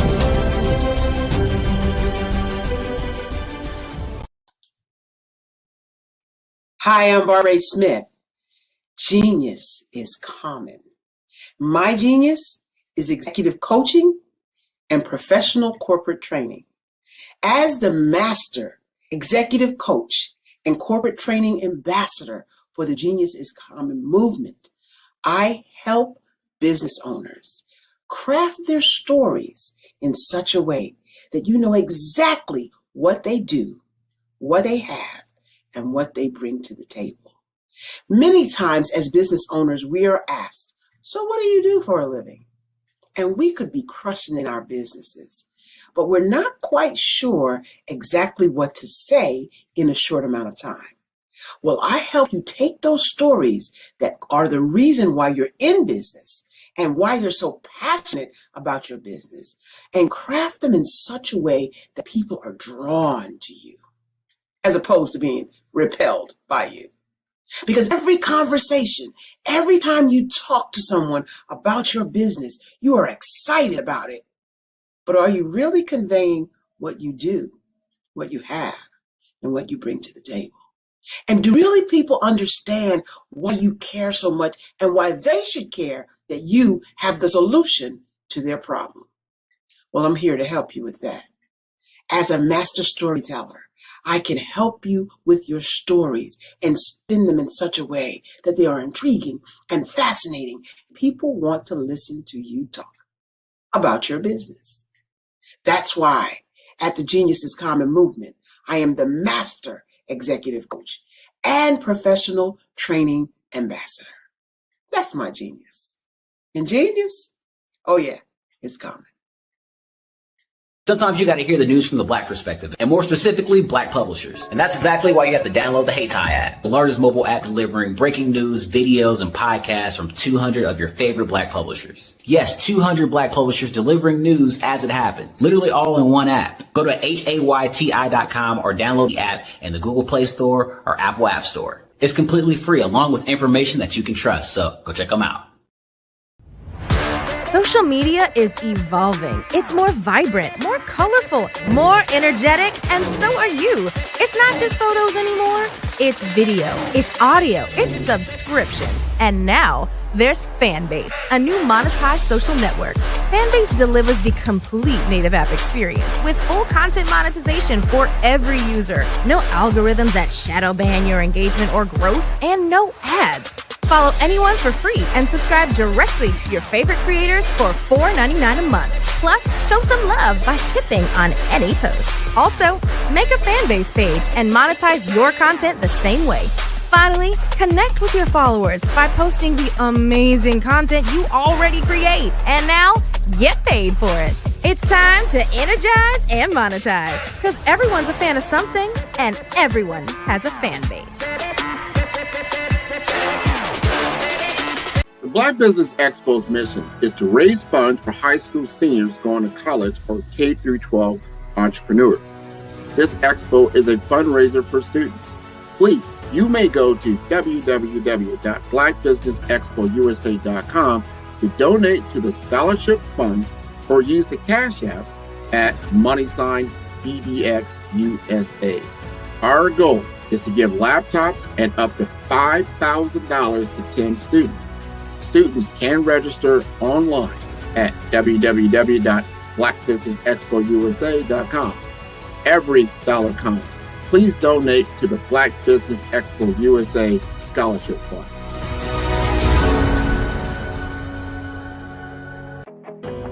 I am Black Business. From the moment I wake until the time I sleep, I am Black Business. I am Black Business. Are you Black Business? I am Black Business. Do you support Black businesses? I support Black business because I am Black Business. Black Business Expo, one of the largest business showcases in the history of Black business in the world.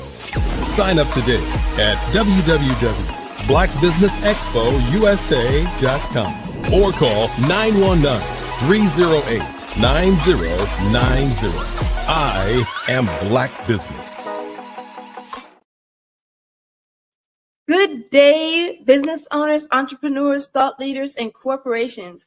Welcome to the Black Business Network. My name is Carrie Jackson, and I am your business moderator for the afternoon on the Black Business Network. The Black Business Network is a 24-hour business network showcasing Black businesses, business owners, entrepreneurs, and thought leaders worldwide. We have speakers from North Carolina, London, Singapore, Africa, Japan, and cities all over the United States. The Black Business Network is a global community sharing its business knowledge and to empower, inspire, and educate businesses about business. Today, we will be doing we will have Miss Bouquet Blakemore doing a fireside chat with Miss Doris Douglas. Doris Douglas is a seasoned film TV producer and Hollywood insider. Her business partner is a 2-time Academy Award winner, Willie D. Burton, who recently worked on Oppenheimer.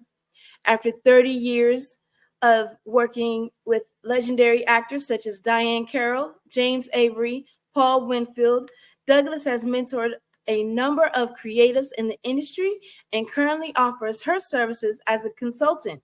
She has worked for ABC TV, Sony, MGM, and Disney. Her producing partner, Willie Burton, is the sound mixer for Shawshank Redemption and The Color Purple, amongst others. Douglas has been featured as a guest on NBC, KTL, and numerous podcasts. I present to you Miss Doris Douglas and Miss Blakemore. Hello. Hello, Carrie. Thank you so much for the wonderful introduction. And we're just excited to be here on Black Business Network, and so glad to introduce everyone to Doris Douglas. So we're excited. All right. Well, genius is common, and I'll see you on the other side. Thank you. Thank you. Hey, well, Bouquet. hello, Doris. Hello. So great to see you today. Yes, same here. I've missed you. You've been a world traveler going all over the world. I have been a world traveler. Yes, I have. And it's great to be home and great to see you. We're so excited to have you on Black Business Network particularly because you are a consultant and you have really made a business out of the entertainment business. And so I'm so glad to be able to just ask you some questions and give you the chance to share with the audience the amazing things that are coming up, as well as the things that you've done in your career. So the first thing I wanted to do is to ask you, can you tell us about Foresight Entertainment Film and Music Workshop, and then tell us a little bit about its objectives and how that came to be. Okay. Well, over 30 years ago, actually, is when the idea came about. At that time, of course, I didn't know you, and I didn't know UNESCO or anything about Creative City of Music. And so what happened is that I had been only working in the industry for maybe 10 years or so. And I started noticing when I was on sets of film and TV shows that pretty much all of the crew were white people. They were, in other words, no people of color, not that many. And I started wondering why. And I thought about maybe some of the Black people in our community had no idea about these jobs. And so something said, well, maybe you should do a workshop and introduce them to these jobs. And so that's how it started. That was the seed of the idea. And I did it by going to DreamWorks at that time, along with a nonprofit organization. And I asked them, would they be interested in helping me make this program happen? So they did. And we ended up getting the program going. We had about 20 students between the ages of 12 and 18. And that's how we got started. DreamWorks gave us some money, and then Sony gave us some money, and we got started. Now, fast forward all these years later, after Willie and I became partners, I started thinking about it again, but I didn't have a nonprofit to work with, and I wasn't sure, how we could make it happen. And of course, then I got introduced to you, and you told me about UNESCO, and you said that they might be interested in something like this. And that brings us to 2024, which now we're going to be doing the film and workshop collaboration between our two companies.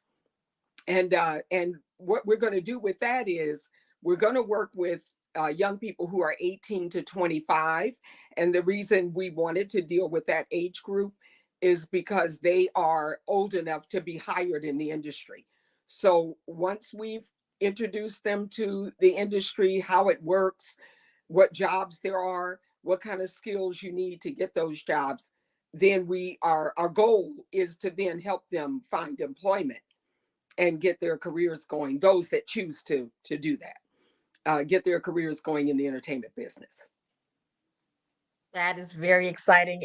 And I should probably help our audience understand a little bit about the collaboration between Foresight Entertainment and Creative City, Kansas City, UNESCO. So for the audiences that don't know what that is, and that's my bad, I want to make sure I explain that to folks. Essentially, Creative City KC is the focal point for the UNESCO Creative City of Music. And UNESCO stands for United Nations Education Scientific Culture Organizations.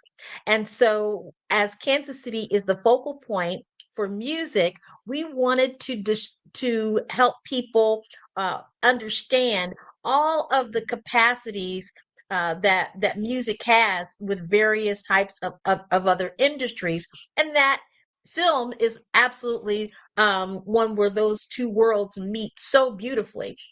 And so I'm so glad, Derez, that you had a chance to share what that experience is going to be like with the Foresight Film and Music Workshop that's coming up in just a few months, right? And I would like to Yes. ask you to elaborate more on your industry experience and how you became a consultant in the field of television and film production. Okay. Yeah. Well, after years of working in the industry, I started to notice that a lot of writers and filmmakers had no idea how the industry works. So they were spinning their wheels, basically, writing all these scripts and coming up with all these ideas for television shows and movies, but they had no idea how to get the ball rolling, how to get the money, what you have to do to even be able to get meetings, where you can pitch your projects. And so I started out before that, let me back up a little bit. I first started out as a consultant, just taking phone calls from people that just had questions and they didn't know who to go to get answers. So that's how I got started. And I would talk for about an hour, sometimes 2 hours, with people who wanted to get a project going. Some of them were writers, some were people who have a business and want to get connected with the industry. For example, a lot of them don't know anything about how to get your products into films and TV shows. So even things like that, people would call me and say, I don't know how to do that. How does it work? What does it cost? And so forth. So I just started out giving advice, basically. And then after a while, I started noticing that some of the projects were projects that Willie and I might actually want to work on or, connect with.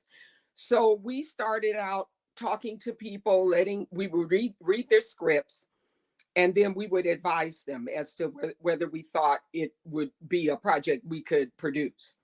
And so then I started getting involved as a producer on some of the projects. But for the most part, I would just give advice because I just hated seeing people spinning their wheels, all those years working on a script, or all those years trying to get out there and connect. And a lot of people make the mistake of thinking they need to connect with celebrities. So they would say, oh, if I could only get to, Denzel Washington, or if I could only get to Viola Davis, I have a project that would be perfect for them. And what they didn't understand is that celebrities aren't looking for projects to put money into. They're looking for people to hire them to be in a project. So unless you have a deal, they're not interested in talking to you and helping you do anything. I mean, unless they're a family member or a personal friend. And so that helped a lot of people, because people would call me later and say, I'm so glad you saved me the trouble of spinning my wheels trying to get to these celebrities, And I said, yeah, because they're working. These are people that have their own projects, some of them. And the ones that don't have a project, they are looking for work. And so if you can't provide work for them, you're wasting your time. So that was how it started. And then from there, I would help business owners, as I said, who wanted to get their products into films and TV shows. And that's called product placement. And a lot of people had no idea that there is such a thing and how it works. And it can be very expensive to do. And then you can also find other ways to do it if you're willing to start out small, and work with budding filmmakers, people who are new to the industry, but maybe they have done one or two, projects and they're getting out there, or they have a TV show and it's not on a major network. Maybe it's just on YouTube or, on the internet. And sometimes it's easier to get your foot in the door with those people. I see. Well, that's very helpful. I'm sure there are plenty of people listening that are just taking notes right now and wanting to know a lot more. You mentioned that you had started a workshop with students that participated that were and the project was supported by DreamWorks. And when did you decide that that was a need as well? So we have a need for people to understand a little bit more who's in how to interact with film and so forth. But when you did that workshop years ago, what was it that you found was the need then? Most of the young people, what they needed was a couple of things. One was that they didn't know anything about the industry. Most of them, if you ask them about the entertainment business, they wanted to be in front of the camera. They want to be actors and singers and dancers. And so when I started talking about being a crew person, they were just stunned. They were like, what?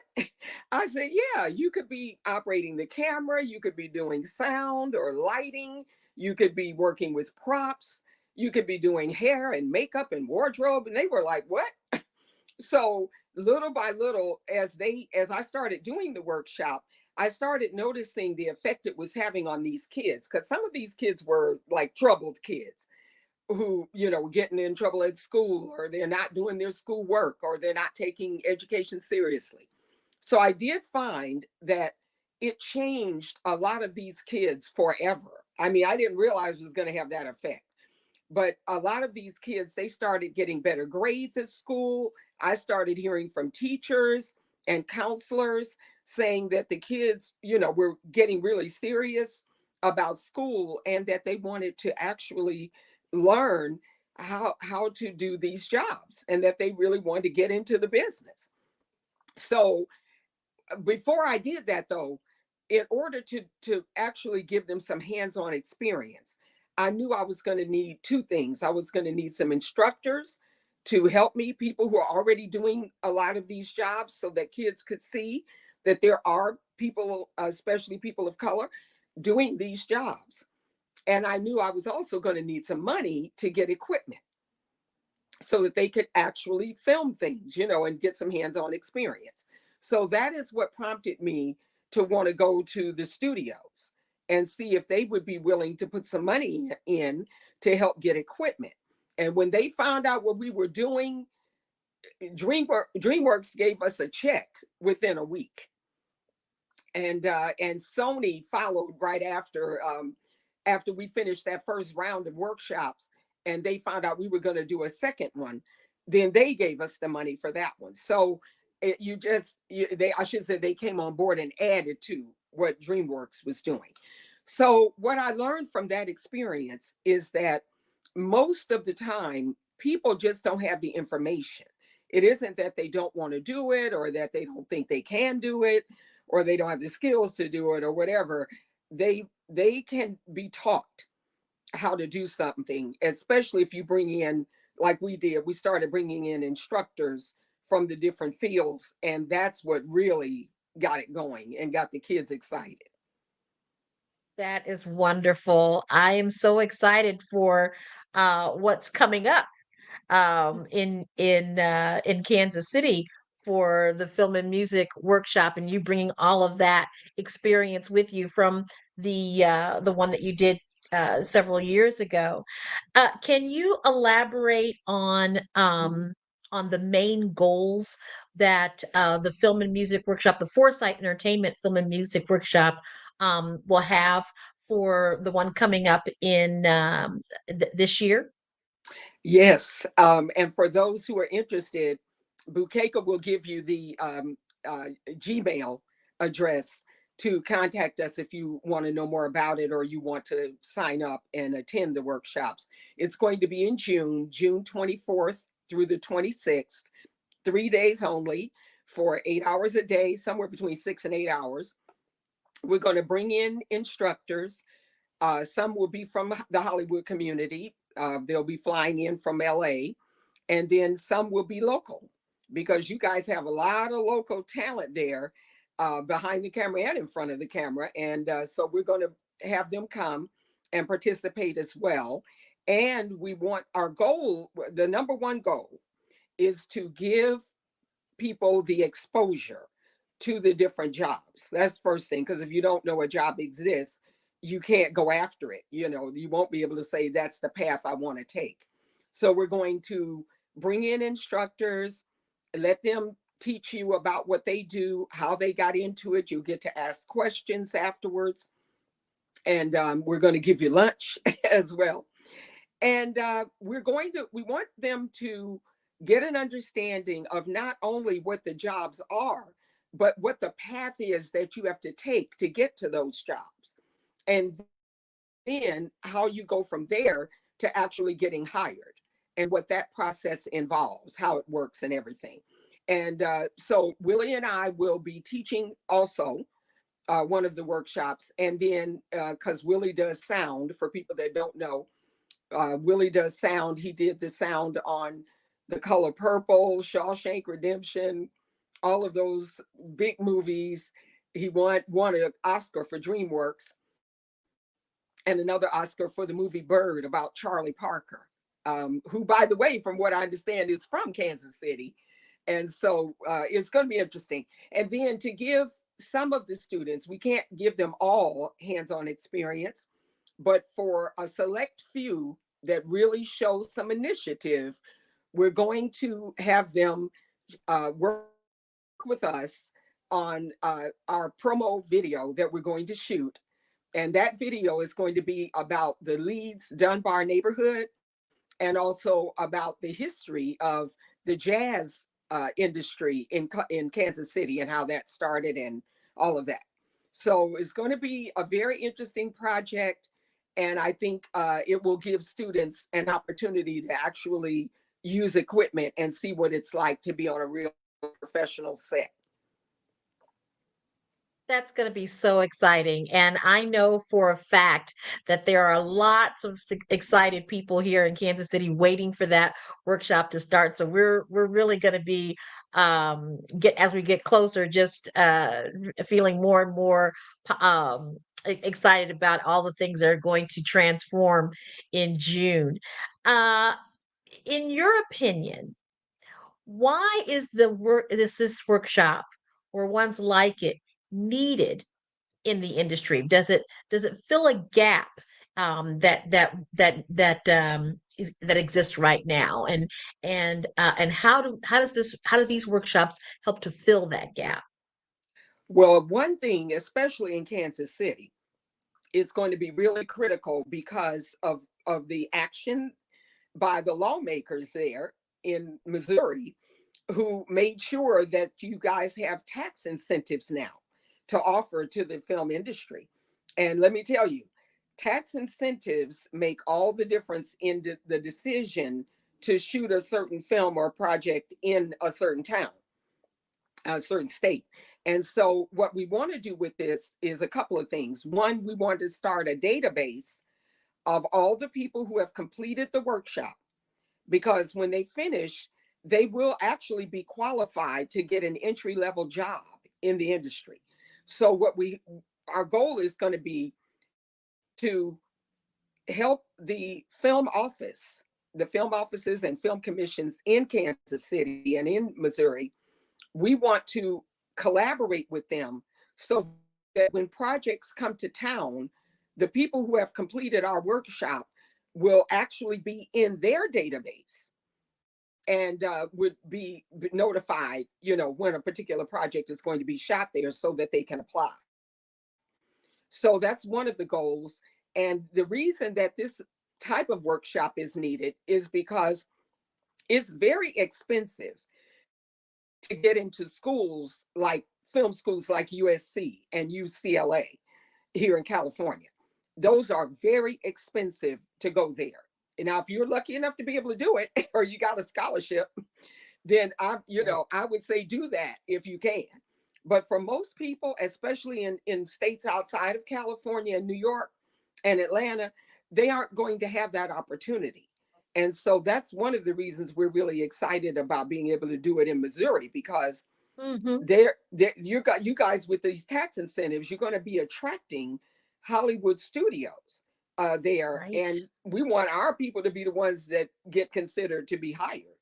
And we know that these workshops are how they can get the information they need, and even some of the training that they're going to need to get those jobs. That is wonderful. I remember hearing an interview that you had where you were excited because you knew that you wanted to get into the film industry. You wanted to just be a part of it. You wanted to just get into the door some kind of way. Would you mind sharing with our audience that journey that you that led you to becoming to where you are right now? That very first thing that started and jump started your career. Well, the funny thing is, I was born and raised in Detroit, and they had no film industry, no entertainment industry, basically, other than Motown. And very few people were going to be lucky enough to get hired by them or to get a record deal or whatever. Although I did get approached by them at one time because I was a singer, and I thought that's what I wanted to do. So initially, I moved to LA with the idea of getting into the music business. But once I got here, and I went to a workshop that Quincy Jones' company was doing, and they started telling all the stories about the way the music industry works. And, I realized, I was like, this is not going to work for me, because I'm not willing to do all this stuff that they're talking about you're going to have to do to be in this business. And I would say to anybody who wants to be in the entertainment business, you need to really know yourself and be honest with yourself about what you're willing to do and what you're not willing to do to have a career. So anyway, I'll fast forward. I made the move to LA, and I think I had like a few $100s to my name. But I had a friend who helped me get established, at least helped me get an apartment and helped me get set up in LA.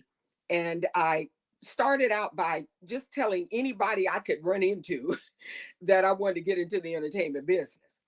And what ended up happening was a friend of mine told me about a group of women.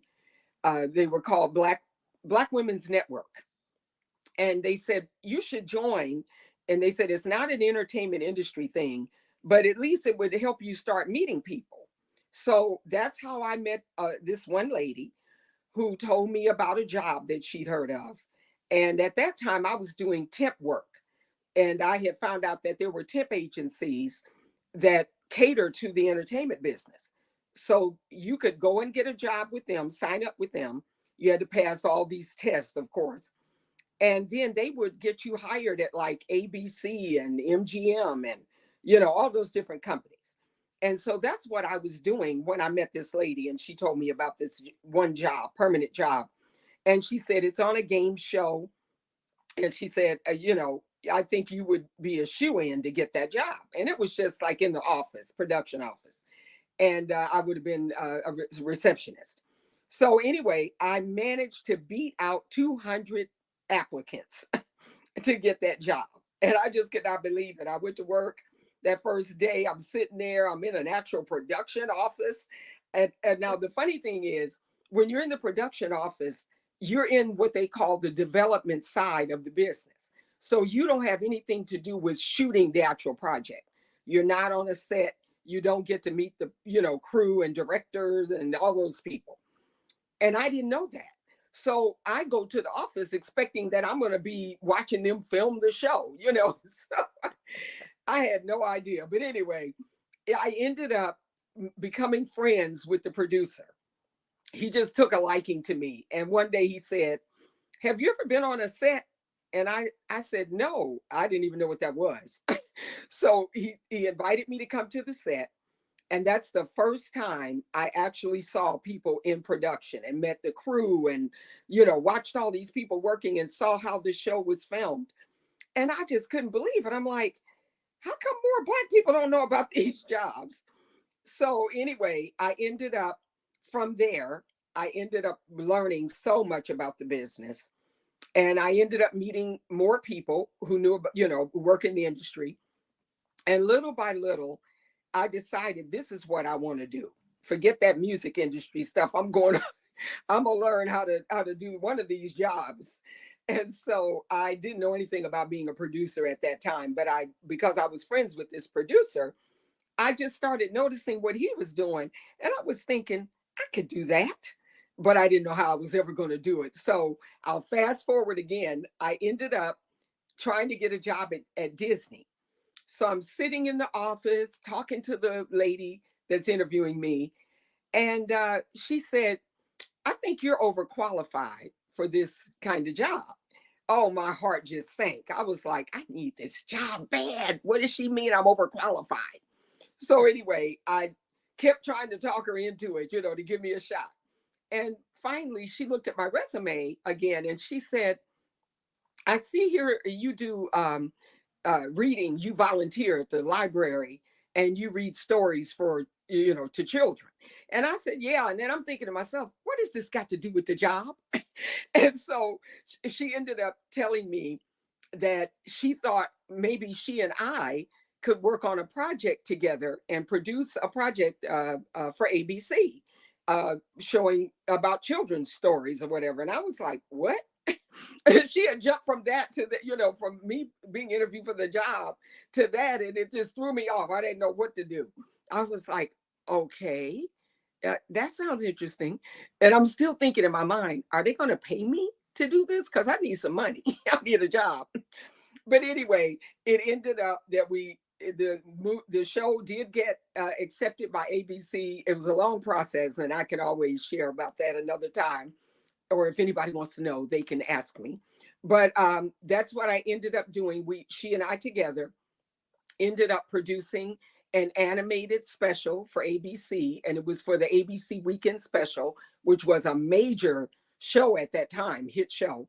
And they ended up accepting the project, and they did pay me as a producer. And that's how I learned how to be a producer. And that was over 30 years ago. Just fascinating, Derez. The people listening to you today I know are getting so much out of this. I mean, when I first heard the name Derez Douglas, I did not know all the amazing things that you are doing, but so glad to get to know you and meet you and really consider you not only a friend, but a mentor because of all of the wonderful things that you're doing for women, for Black women in this industry, in film and television and and streaming, obviously that is a part of the whole equation as well. You're making a huge impact. We have a couple of minutes left, Derez. I know you wanted me to mention how people can get in touch with who are interested in participating in the workshop, and all people have to do is email creativecitykc@gmail.com, creativecitykc@gmail.com for more information about the workshop. Is there a final thing that you would like to say, Derez, as far as advice that you would give to filmmakers or and musicians who are wanting to enter into the industry and start a career? Oh yeah, I would love to share or close by saying, if you have a dream, don't let anybody talk you out of it. Don't worry about what other people say. In fact, I always tell people, don't even talk about the dream. Start working on making it happen. Learn what it's going to take. And because of the internet now, you can find out anything you want to know by Googling it or looking at YouTube videos. Once you find out what it is you want to do, start watching interviews of people who do those jobs so that you can hear their stories and find out how they did it. And then start making your plan for how you're going to do it, because it can be done. So I just want to encourage you, if you have a dream, pursue it. Or as Nike says, just do it. Just do it. That's right. That's right. Well, I love that. It's so important that people take risk. As I've gotten to know both you and Willie and learning about your stories and hearing about his stories, both of you took a risk.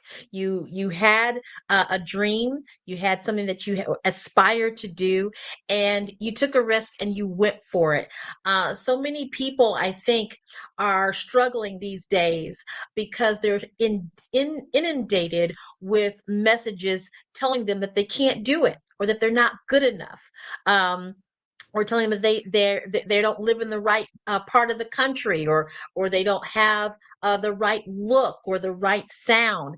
And what I think what we're charged to do is to not only help people that want to be in the industry that we're in, but to also give them encouragement, to give them a sense of self-worth that they might not have had before. And sometimes those talents lead in this direction, and sometimes on the front stage in front of the camera, and then sometimes it's really you've got a better more talent maybe behind the scenes, and then you feel much more equipped and feel even better about yourself knowing that you're not succumbing to a lot of criticism and things of that nature because you're not in the space that you need to be in. So I really appreciate all of the things that you have mentioned as far as the risk that you're taking.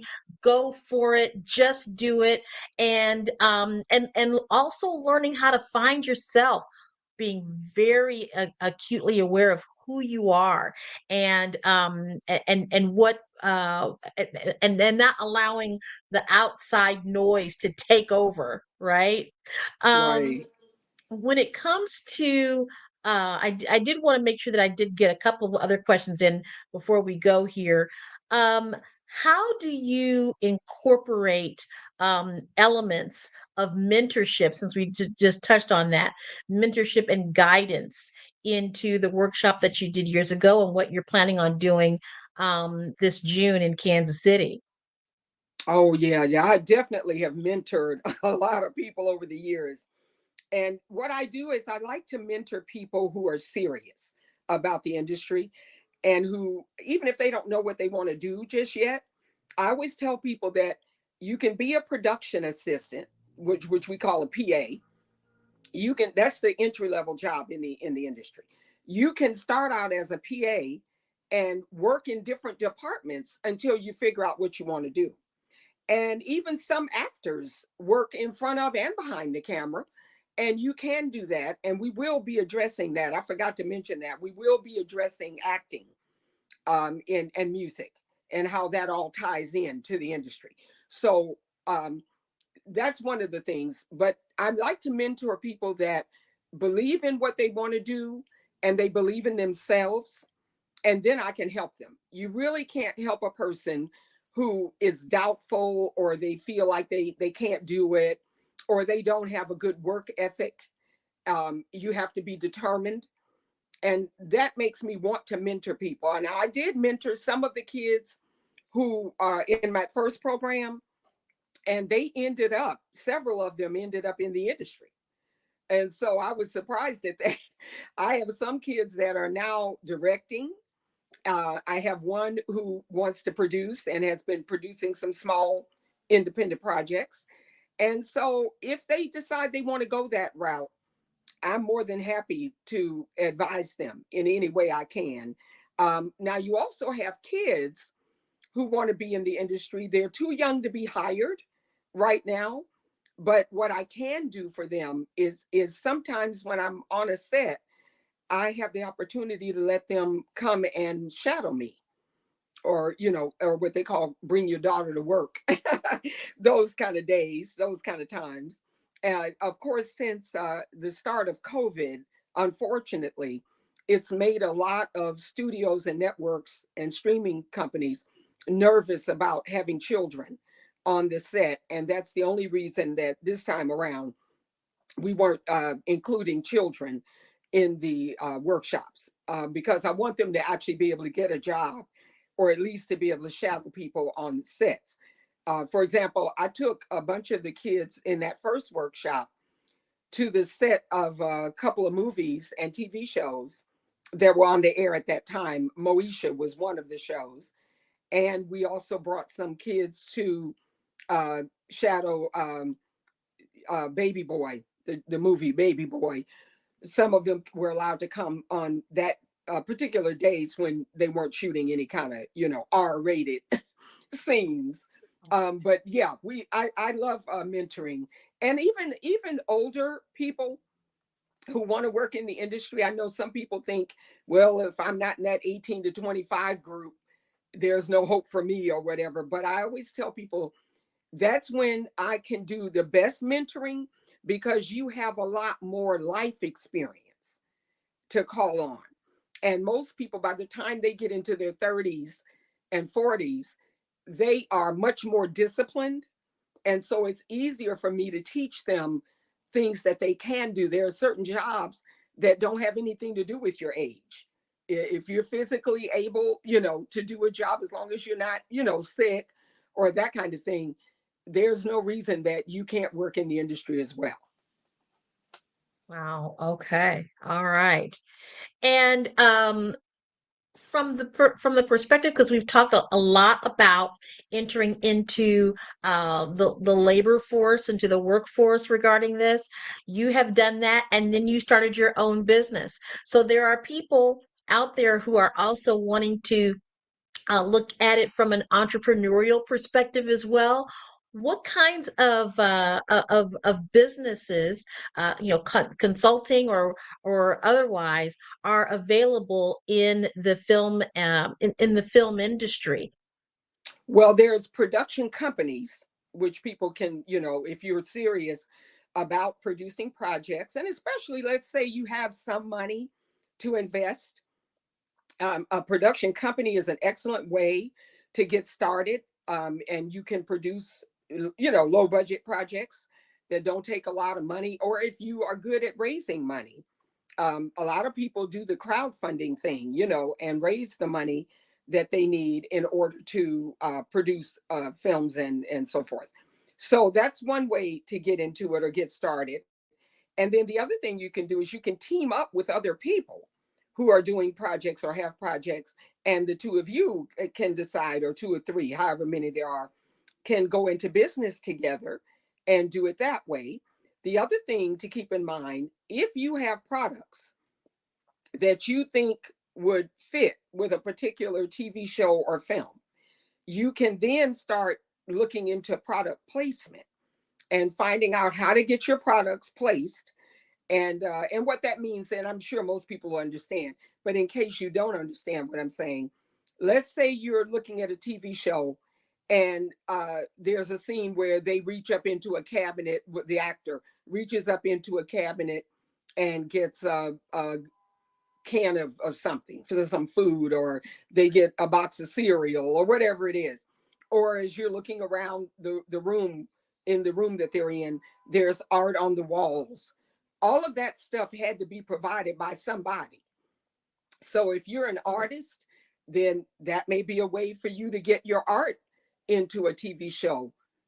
Same thing with if you you create things, you make purses or you make clothes even, you can contact the wardrobe person and figure out how you can get your clothing on, to them and be used in the movie or TV show. Years ago, my daughter was in the beauty business and she was making lipsticks, and I managed to connect her with a lady that was working on the TV show Brown. I can't think of Queen Sugar.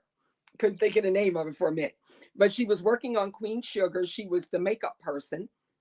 She saw my daughter's lipsticks and she asked about using them on the actors in the show, and that's what she did. She ended up buying a bunch of lipsticks from us to use on the actresses. And so it's just, there's so many different ways that you can go about it. Like, let's say maybe you teach knitting, or whatever, and you have classes, you teach knitting. There may be some TV show or a movie where they need somebody that knows how to knit. And you could either consult on the show to show the person who's going to be playing that role how to knit, or you might be able to be featured. And, maybe your class that you teach could be a part of the show of the particular storyline that they're using. So there's just so many different ways that you can use your skills and your talents to get into the industry. You just have to look it up, look online, explore it, and see where you might fit in. That is amazing. I never even thought of those things. That just the ordinary things that people do have a space in the entertainment industry, from hair and makeup to just being able to uh, have your products on the set itself, and those are all entrepreneurial aspirations there. I think that is absolutely incredible.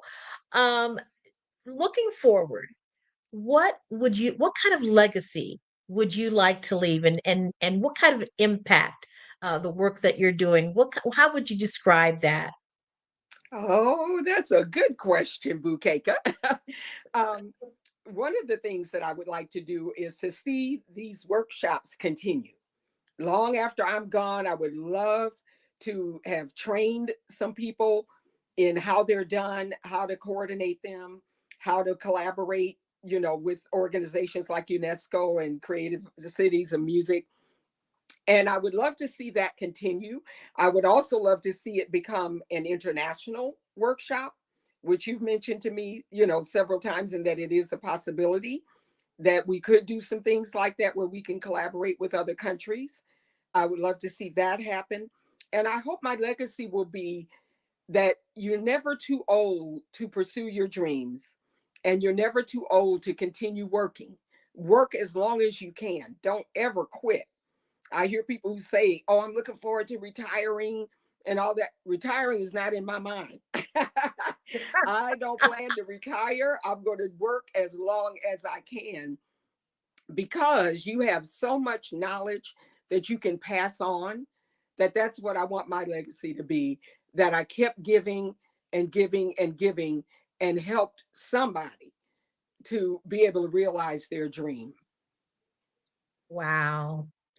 Well, Derez, I so much appreciate you doing this interview today.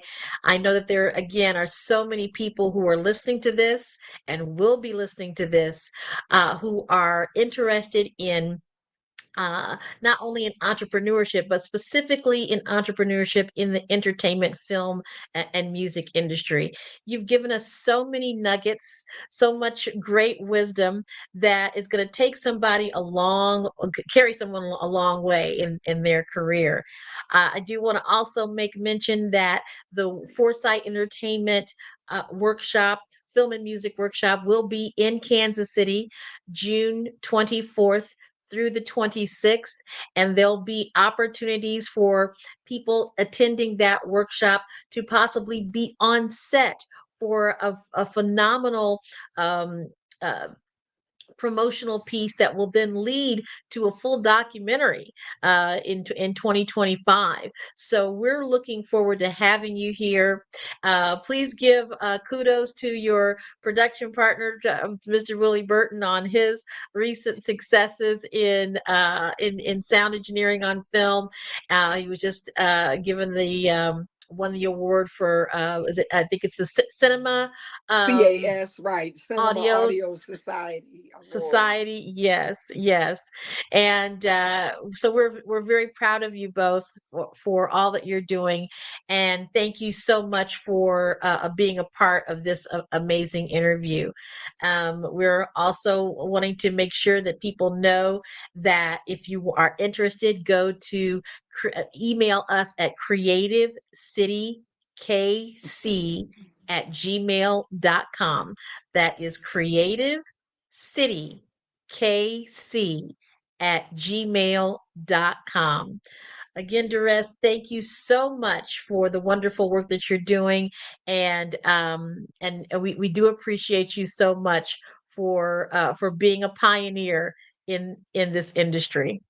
Thank you, Bukeka. Thank you for having me. And I just love this show idea, Black Business Network. Yes. I'm just so pleased at what they're doing. And hope to meet Eric in person someday. But I loved your art. I'm glad I got to see that. Yes, he's a phenomenal artist, as well as a wonderful human being as well. Yeah. Yes. Oh, wow. It was just such great information. I feel so privileged to have been just part of this live experience. Thank you very much, Dorez. And thank you, Ms. Blakemore, for doing the fireside chat. Really appreciate it. Thank you for having me. Thank you for having us, Carrie. Have a great day. Yes. Genius is common. And I'll yes, see you. Is. Bye-bye, everyone. Good. Yes. Genius is common. And I'll see you on the other side. The Black Business Expo's mission is to raise the funds for high school seniors going to college or K-12 entrepreneurs. The expo is a fundraiser for students. You may go to www.blackbusinessexpousa.com to donate to the scholarship fund, or use the Cash App that is on the screen below, $BBXUSA. Our goal is to give laptops and up to $5,000 to 10 students. Students can register online at www.blackbusinessexpousa.com. That is www.blackbusinessexpousa.com. Every dollar counts. So we want to remind you to donate to the scholarship fund. We want to thank our Black Business Expo USA sponsors for February 2024. NC 100, Moody Capital Partners, Suede Soul, The Hello LLC, Lotus Richey Coaching and Training, Carolina, Virginia Minority Supplier Development Council, Step Management, Barbara H. Smith LLC, 5-Star BDM Media, Margie McLean Foundation Incorporated, Genius is Common, Earth Essentials, Melanation Eye Global, Executive Women's Success Institute, The Quality Coaching Company, Superwoman Business Services, Creative Force Studios, Lee Entertainment, Artistic App Design, Black Business Expo USA. Genius is common, and I'll see you on the other side.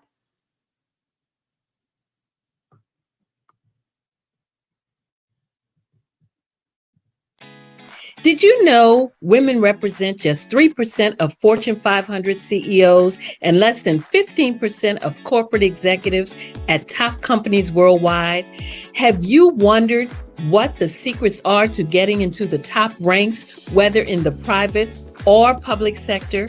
Do you want to figure out how to stop being held back in your career or passed over for promotion? Then you're in the right place. Hi, I'm Dr. Madeline Ann Lewis, President and CEO of the Executive Women's Success Institute.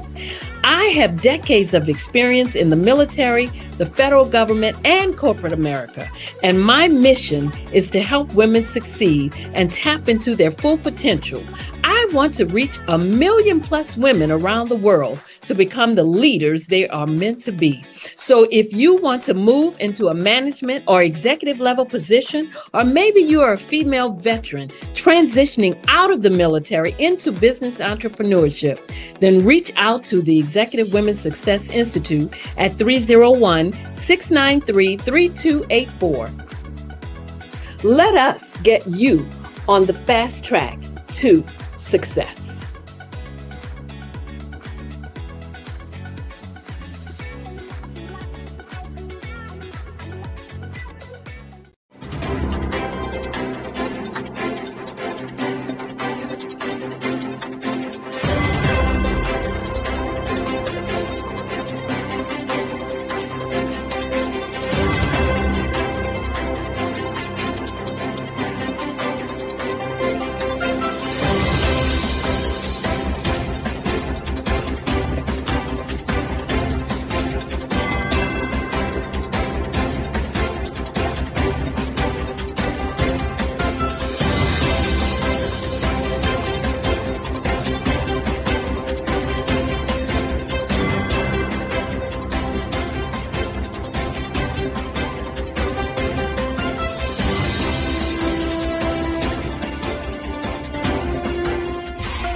Dr. Eric Kelly III and a host of phenomenal speakers from all around the globe for this 7-day virtual event that you don't want to miss. The mission of the Black Business Expo is to raise scholarship money from kids all the way from high school, all the way from college. The Black Business Olympics is one of the largest Black business showcases in the world. It is an opportunity for businesses and companies to showcase their businesses globally. We are going to be giving away laptops up to $5,000 away to students. Again, I'm Olivia Appleberry, the founder of 2 Cents Finance and one of the speakers for the expo. I am so excited to see you there. For more info, go to www.blackbusinessexpousa.com or call 919-308-9090 and hope to see you there. I am Black Business. From the moment I wake until the time I sleep. Yes, I am Black Business. I am Black Business. Tell me, are you Black Business? I am Black Business. Do you support Black businesses? Listen, I support Black business because I am Black Business. Black Business Expo, one of the largest business showcases in the history of Black business in the world. The world! Sign up today at www.blackbusinessexpousa.com or call 919-308-9090. I am Black Business. I am Black Business.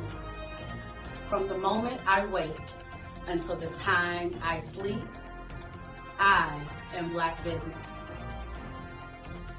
I am Black Business. Are you Black Business? I am Black Business. Do you support Black businesses? I support Black business because I am Black business. Black Business Expo, one of the largest business showcases in the history of Black America in North Carolina. Join Dr. Eric Kelly III and a host of phenomenal speakers from all around the globe for this 7-day virtual event that you don't want to miss. The mission of the Black Business Expo is to raise scholarship money from kids all the way from high school, all the way from college. The Black Business Olympics is one of the largest Black business showcases in the world. It is an opportunity for businesses and companies to showcase their businesses globally. We are going to be giving away laptops up to $5,000 away to students. Again, I'm Olivia Appleberry, the founder of 2 Cents Finance and one of the speakers for the expo. I am so excited to see you there. For more info, go to www.blackbusinessexpousa.com or call 919-308-9090 and hope to see you there. I am Black Business. From the moment I wake until the time I sleep. Yes, I am Black Business. I am Black Business. Tell me, are you Black Business? I am Black Business.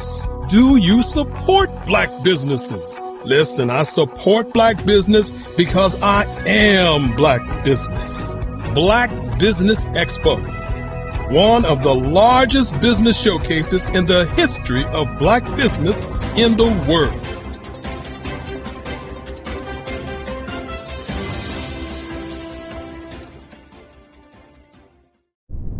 Hello, I am Dr. Eric Kelly III, the visionary strategist and founder of the Black Business Olympics. I invite you to showcase your Black-owned businesses on the Black Business Network global stage. The Black Business Olympics is a global Black Business Network platform that propels Black-owned businesses into the international spotlight. By showcasing your business on the Black Business Olympics platform, you can reach a worldwide audience of potential customers, partners, and investors. You can also establish yourself as a thought leader and expert in your field, attract lucrative partnerships, and more speaking engagements. In addition, the Black Business Olympics platform provides a valuable opportunity to connect and collaborate with like-minded entrepreneurs and business professionals from around the world. This can lead to new business opportunities, ideas, and relationships. Finally, by sharing your story and expertise on the Black Business Olympics platform, you can inspire and empower others. This is a powerful way to make a positive impact on the world and leave a lasting legacy. If you are a Black-owned business owner, I encourage you to seize the opportunity to showcase your business on the Black Business Olympics platform. It is a once-in-a-lifetime opportunity to make an indelible mark on the world. Be one of the 1,000 visionary entrepreneurs who are changing students' lives, shaping industries, and leaving an unforgettable legacy for their families. Unleash your voice on our global stage and watch your business thrive. Black Business Olympics is one of the largest Black business showcases in the history of Black business in the world. Yes, the entire world. Just give me a call today at 919-308-9090.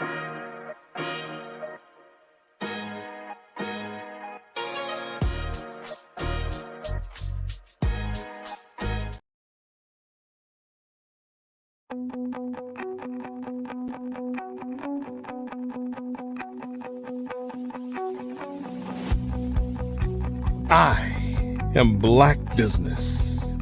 From the moment I wake until the time I sleep. Yes, I am Black Business. I am Black Business. Tell me, are you Black Business? I am Black Business. Do you support Black businesses? Listen, I support Black business because I am Black Business. Black Business Expo, one of the largest business showcases in the history of Black business in the world. The world! Sign up today at www.blackbusinessexpousa.com or call 919-308-9090. I am Black Business.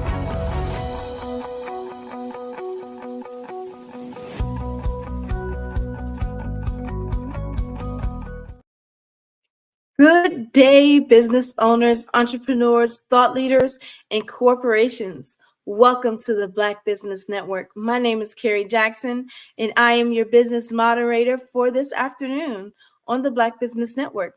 The Black Business Network is a 24-hour business network showcasing Black businesses, business owners, entrepreneurs, and thought leaders worldwide. We have speakers from North Carolina, California, London, Singapore, Africa, Japan, and cities all over the United States. The Black Business Network is a global community sharing its business knowledge to empower, inspire, and educate businesses about business. Today's special guest is Bukeka Blakemore, whose passion is used to the power of her voice to promote self-worth and well-being. She has 30 years experience in the entertainment industry and has opened for entertainment and social activist icons such as Harry Belafonte, Maya Angelou, and Della Reese. She has also toured with R&B legend Oleta Adams. Ms. Blakemore is the co-founder of Fave Unite TV, an OTT streaming platform supporting content reflecting authentic narratives from Black and Brown people and indigenous cultures around the world. She is also the treasurer and deputy executive director of Creative City KC Incorporated. This organization's focal point is Kansas City, Missouri's designation as the only city of music in the United States under UNESCO Creative Cities Network. All right, Ms. Bukeka Blakemore. Hello, Carrie. Thank you so much for that beautiful introduction. Awesome. Appreciate you so much. Oh, thank you. Thank you. So can you share with us your journey and experience in the entertainment industry over the past 30 years? Well, yes, and it has been a wonderful experience. Very interesting, as the music industry is one of those. Um, it can be a very challenging industry, but entertainment as a whole, my journey began as a little girl. My mother taught me how to sing. She was a coloratura soprano and studied operatic performance and education, and she just kind of passed that little gene right over to me. Uh, and as soon as I was really able, as a teenager, to cultivate that skill, I started to get work. I was in bands during high school, and then as an adult, I started to perform on stage. Of course, with church, but also in jazz clubs in Kansas City. Ended up releasing 4 albums, and wanted to also create a way in which to inspire people. So I incorporated the entertainment aspect of it with education and training on various topics, and including helping women and individuals understand their self-worth. So that's the kind of the tour of or the way that I have basically utilized the entertainment industry, incorporating music and positive messages to share with audiences around the world. Okay. What inspired you to use your voice to promote self-worth and well-being? Well, it was the entertainment industry itself, particularly being a woman, a vocalist. I saw early on that women are often objectified, over sexualized in the entertainment industry. And so I really made a conscious choice at a very young age that that is not how I wanted to be perceived. I wanted to be perceived as an entertainer based on my talent, based on my ability to connect with audiences, and to stand in a real place of integrity. Um, so, and having chosen that route in this industry, it can really impact your worth. Because if the industry is telling you, well, we want you to wear that dress a little bit tighter, or we want you to lose a little bit more weight, or to do this to your face, your hair, or all of those outer things can make you have a sense of not feeling worthy, of feeling less than. And so my message, a lot of my music was not only therapeutic for me, but it was also something that audiences could really appreciate. And knowing that so many young girls are still in that same situation is troubling. When you look at women in music these days, only 3.8% are actually doing the production work, the things that are behind the scenes to make that outer product one that audiences want to watch. And, I don't, I will put it like this. I often make sure that when it comes to supporting women in business, that I'm giving lots of positive information.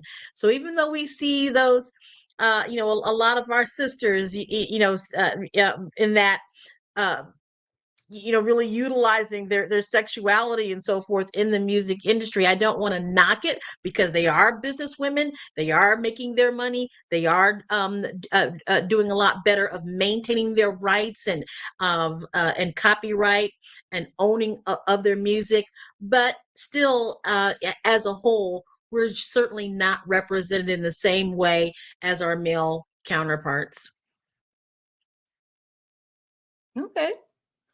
Could you tell us about some of the notable figures that you've worked with in the entertainment industry, such as Harry Absolutely. Belafonte, Maya Angelou? Yes, absolutely, absolutely. These are names that probably some of our younger audiences don't necessarily remember, but I really want them to. For example, and I would think that no matter what, people know who Maya Angelou is. Her presence was just majestic, absolutely majestic. Very tall woman, and that deep voice so commanded your attention. So when I had the chance to meet her, it was to open up for her when she was getting ready to do a keynote speech. And basically, a lot of her words were coming from the books that she had written, and her life experiences.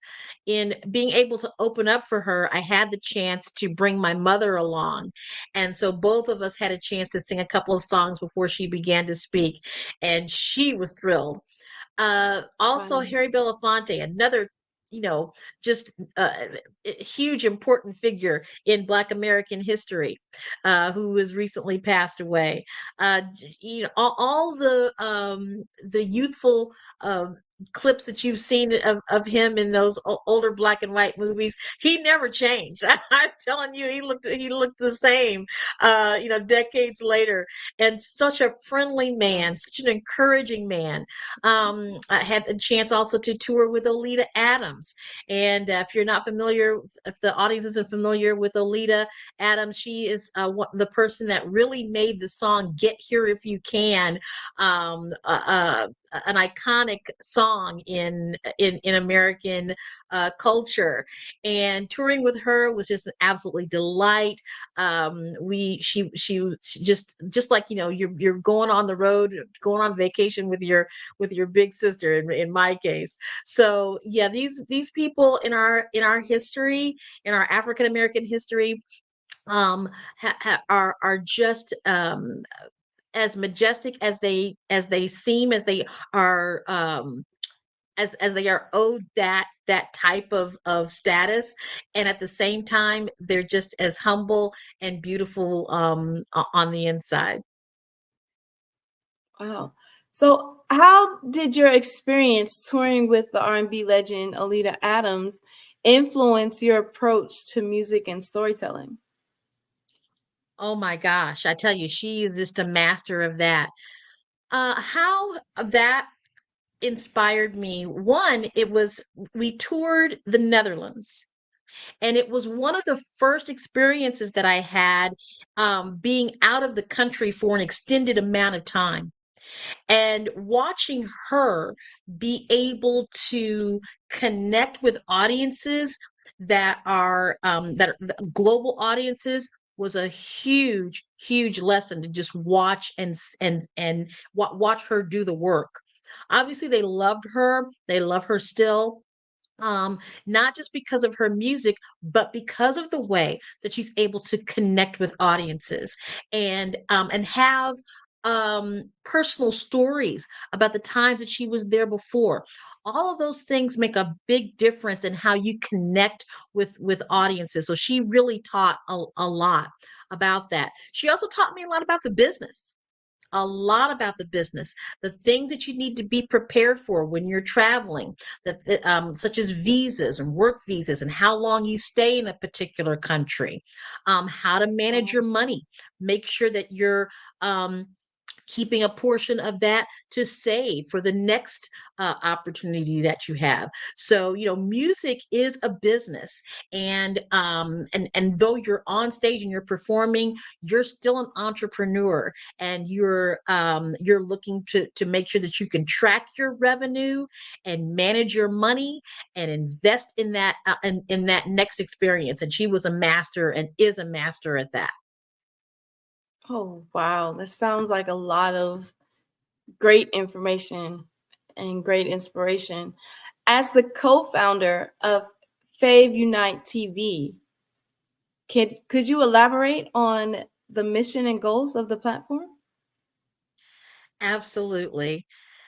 Fave Unite TV is one that came from the the desire to really help others. You get to a point in your career where you're like, you've done great things. Now you got to help people. You got to help people get there. And so for content creators, for artists, that's important because there are so many creative people out there, but it's hard for them to find a home. We can do lots of things on different platforms, but to be seen is also another challenge. So, our aim is to work with content creators, those are our artists, to help them be seen, to have their work be to have their creative content be a part of a platform that's going to help them in their marketing, in their messaging. And a lot of platforms don't do that. You just put your content up there and then you sink or swim. But Fave Unite TV wants to take the extra mile. We want to actually help those content creators become successful and help them get their word out. On top of that, we really believe that remuneration for artists is very important, and it is an area that you really, again, you have to look at all of the dollars, the revenue, and as well as those expenditures. So we're finding a way to help artists earn on the platform and not just through streams, because streams is a very ambiguous tool in which to pay people for their content. So we're looking at other creative ways in which to do that, and hoping that that will attract content creators to come to Fave Unite TV, because it's more than just having your content placed on there. We're here to help you market that content and to also help you become to have a revenue stream from that content placement as well. Okay, so what sets Fave Unite TV apart from the streaming platforms? I think you were starting to touch on that a little bit. Absolutely. First of all, we are one of our catchphrases is that we are streaming culture 24/7, 365. And the reason why that's important is because on a lot of streaming networks, you're just kind of seeing the same thing over and over again and the same faces over and over again. And that bodes well for people who have favorite things that they like to see, favorite shows, favorite actors, favorite movies, and things of that nature. But there is a whole nother world out there, and people want to see themselves reflected in media, which is why Black Business Network is so important. Same with Fave Unite TV. We are here to present content that is focused on Black, Indigenous people of color, in independent artists. Indie entertainment is what is another word to phrase to describe that. And so, what our edge is that we want to cater to those audiences where they don't see themselves that often. And some people might say, well, why don't you just go for the thing that always works well, or the things that people could already see all the time. That's just great. And at the same time, as long as we can make sure that the content on our channel reflects the people that we want to help, I think that that's a very important thing to do. So that's what sets us apart from other streaming platforms, is that we're focusing on culture, and that culture is representing Black and brown faces, Indigenous faces and culture, and individuals that don't necessarily get a chance to see themselves reflected in media. Okay. In your role as treasurer and deputy executive of Creative City KC Incorporated, what initiatives and projects are you involved in? Well, we are involved in several different projects. So let me tell you first what Creative City KC is, as a UNESCO designation. UNESCO stands for United Nations Education's Scientific Culture Organizations. And when the United Nations began in 1945, they also established this network, UNESCO. Over the years, they have focused on what we call World Heritage Sites. So their focus is to preserve history, to preserve things that are important to our landscape on the globe. Now, Creative Cities is a part of that, where in 2000 they began to establish certain cities focused on certain genres. So there's cities of music, film, gastronomy, craft and folk art, media design, as well as oh goodness, the last one escapes me. I'm sorry, but there are 7 of them. So we are the city of music in the United States. So, as a city of music in the United States, we have several things that we are charged to do. Now, one, we received our designation because of the fact that jazz is such a prevalent history in the Kansas City area. Particularly swing jazz was birthed here. So, our designation is supported by the fact that we have the ability to preserve jazz, swing jazz in the United States, but we're not locked into that one genre of music. As a creative city of music, we can touch on everything. We can touch on blues, country, rock, pop. What we're here to show is that music can change the world, that music has an indelible force that cannot be reckoned with. And so we showcase artists. We send artists to other parts of the world that they might not have been able to go to. We bring in other artists to the Kansas City area that are particularly interested in learning more about jazz. We also have the chance to collaborate with other creative cities. In fact, I just returned from London, Ontario, Canada, for the Creative City of Music cluster, so that we can put together ideas on how we want to showcase music in our particular country. And prior to that, I was in attendance to the UNESCO World Conference on Culture and Arts Education in Abu Dhabi, United Arab Emirates. And so member states from around the world got a chance to share what people are doing with arts and culture and how to bring that into the world of education more effectively so that so that our schools and universities can really embrace and teach about culture in ways that maybe people had not thought of. So it's an amazing organization to be a part of, and the work that we're doing is meant to leave a legacy for generations and generations to come. Wow. Just, I was focusing on the last part that you were saying on how, being part of the UNESCO allows for pretty much like you to create that heritage, which a lot of times as Black and Brown or people of Indigenous color, we lose the heritage aspect. Like it becomes part of the culture, and then we lose the heritage that comes along with that. So, thank you for that information. That was great. So, what That's are a some of brilliant the point. yes? What are some of the key challenges you face in promoting diversity, equity, inclusion in the entertainment industry, and how have you addressed them? Well, I could say that both from the Fave Unite perspective and from Creative Cities, we are able to address those things.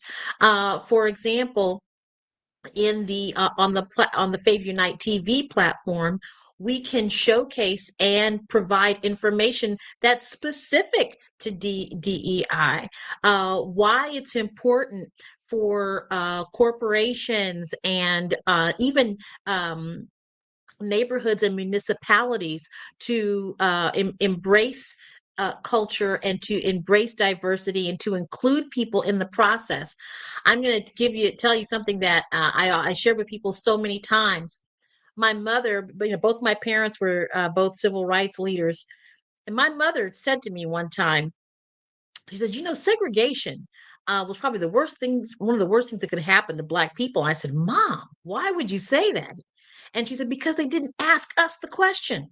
They didn't ask us how we wanted to be educated, how we wanted to be in business. And so that is still a challenge. We have to be asked the question and we have to set the narrative.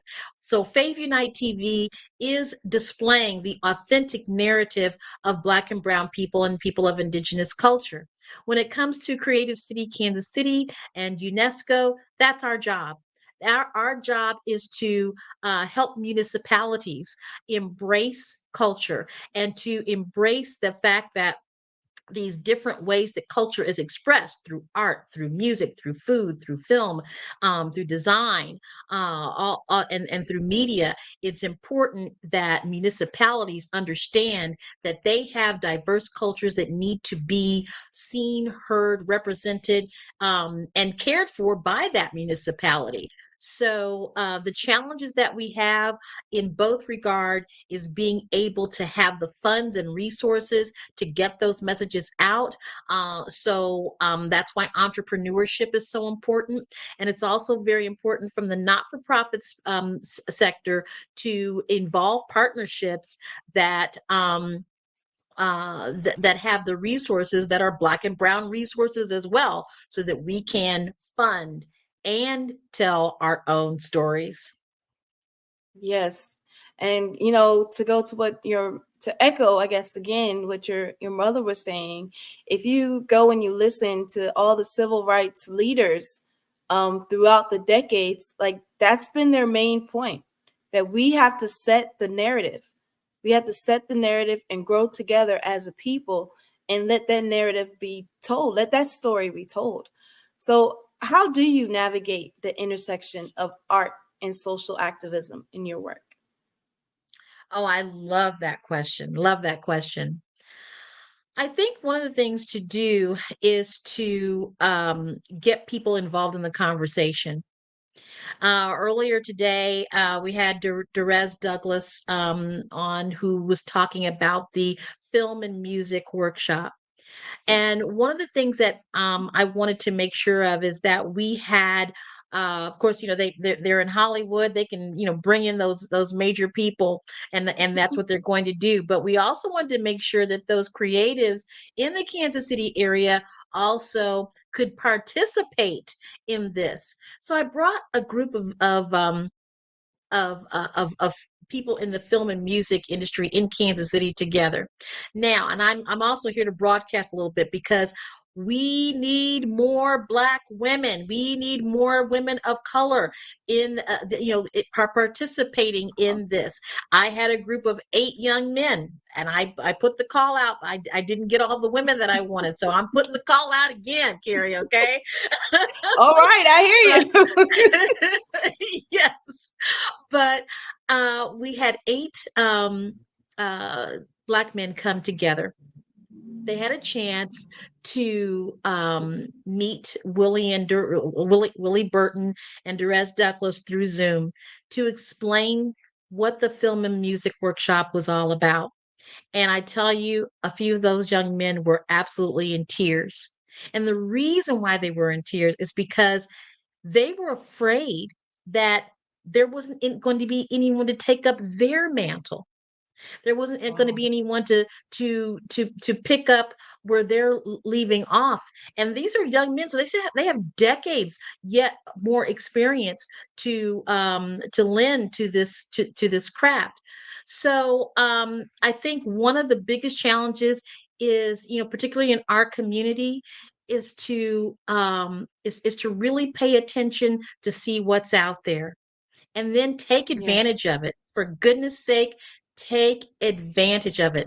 In this particular case, this is a free workshop. We're not asking anybody to pay for this. So even though we do have a limited number of seats, it's still free information that you're getting from people that are icons in the industry. So that's one of the challenges. The other challenge is not being able to really have a database of individuals that need this information. So from both the perspective of having a channel for which people can subscribe, we are now able to give them information that that they would want, from a newsletter or on a monthly, basis. Same for Creative City, Kansas City. We are now able to create a database of those artists and musicians, those content creators that are that want to have more information on workshops coming up. And from that, then we can begin to cultivate a community of people that are then charged to tell the story over and over and over again. We're right now in a time in our American history where they're literally wanting to remove us from the history books, as if we had just shown up here out of the blue. Right? Yeah. No, we have a story and why we're here, and we need for that story to be told, and we need for that history to be preserved and passed down from generation to generation, so that each generation can become stronger and more equipped to deal with any challenges that they'll face in the future. What advice do you have for an aspiring content creators looking to showcase their work on the platforms like Fave Unite TV, or to come to the Creative Cities Network workshop event? Absolutely. Well, the first thing is, and this goes without saying, you really need to know your craft. Okay. We're not expecting for people to be completely polished experts, okay? Because they're going to grow. People are going to grow and learn how to do the craft that they're in, myself included. when I first started out as a singer, I'm grateful that I had some raw talent, but it really still needed to be polished. And how I present myself on stage, all of those things are things that you begin to learn, but you have to be willing to accept new information. I don't want to necessarily use the word criticism, but I would use the word the new information to help you grow and learn as an artist. So for content creators bringing their video content to Fave Unite TV, no, we don't expect it to have the sound quality of what you're going to see in Hollywood, here in Hollywood, or see those edits and cuts just the way you want it to be. But have it so that you're at a point where it can convey the message or do a good job of showing the content that you want your audience to see. Now, when it comes to people coming to the film and music workshop, or those who want to get involved in the Creative Cities Network, it's pretty much the same thing. In fact, we have in our Creative Cities Network a program called the American Music Apprenticeship Program. And so obviously, just by the word apprenticeship, that means that you're still learning. So we want you to feel vulnerable enough to know that you need some help, you want to learn, but you also have the fortitude and the desire to become better at your craft, so that at some point you can then be the master instructor. You can be the person that's teaching those apprentices how to perform, how to play a particular instrument, or how to do to write a score or something of that nature. So just having enough confidence in yourself, vulnerability to want to learn more, and be ready to be willing to look for that information and participate. Okay. And finally, man, time has flown by, but finally, what legacy do you hope to leave through your work in the entertainment industry and beyond? Wow. The legacy I want to leave is you're worthy. You are worthy, not because you're a great singer or not because you're a great filmmaker, but because you are who you are. A human being that is on this planet to do something wonderful. And we have so many things going on in the world. Some people think, what difference does it make if you're writing a song, if you're trying to film a movie, with all the things that are going on in the world? We have this one life, and that's it. Unless someone tells us otherwise, or we can see it happen, we have this one life. And so in all the stress and strife that we have in this world, we should make the best use of it and give and help others do the same. Wow. Well, thank you, Ms. Blakemore, for all of your expertise. And man, just a dynamic conversation. I wish we had more time. But can you please share how someone can get in contact with you, how they can connect with Fave Unite TV, and also the Creative Cities Network, KC? Absolutely. So if you have specific interest on becoming a content creator of Fave Unite TV, feel free to email me at info@faveunitetv.com. That's info@faveunitetv.com. And I would say, just for the Creative City Network, feel free to email creativecitykc@gmail.com. creativecitykc@gmail.com. Well, thank you again, Ms. Blakemore, for your time. And it has been a pleasure. Genius is common, and I'll see you on the other side. Thank you so much. The Black Business Expo's mission is to raise funds for high school seniors going to college or K-12 entrepreneurs. The Expo is a fundraiser for students.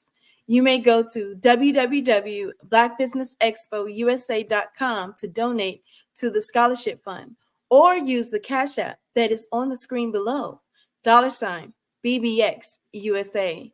Our goal is to give laptops and up to $5,000 to 10 students. Students can register at www.blackbusinessexpousa.com. That is www.blackbusinessexpousa.com. Every dollar counts, so we want to remind you to donate to the scholarship fund. We want to thank our Black Business Expo sponsors for February 2024. NC100, Moody Capital Partners, Suede Soul, The Hello LLC, Lotus Richey Coaching and Training, Carolina, Virginia Minority Supplier Development Council, Step Management, Barbara H. Smith LLC, 5-Star BDM Media, Margie McLean Foundation Incorporated, Genius is Common, Earth Essentials, Melanie Shania Global, Executive Women's Success Institute, The Quality Coaching Company, Superwoman Business Services, Creative Force Studios, Lee Entertainment, Artistic App Design, and Black Business Expo USA. Genius is Common, and I'll see you on the other side.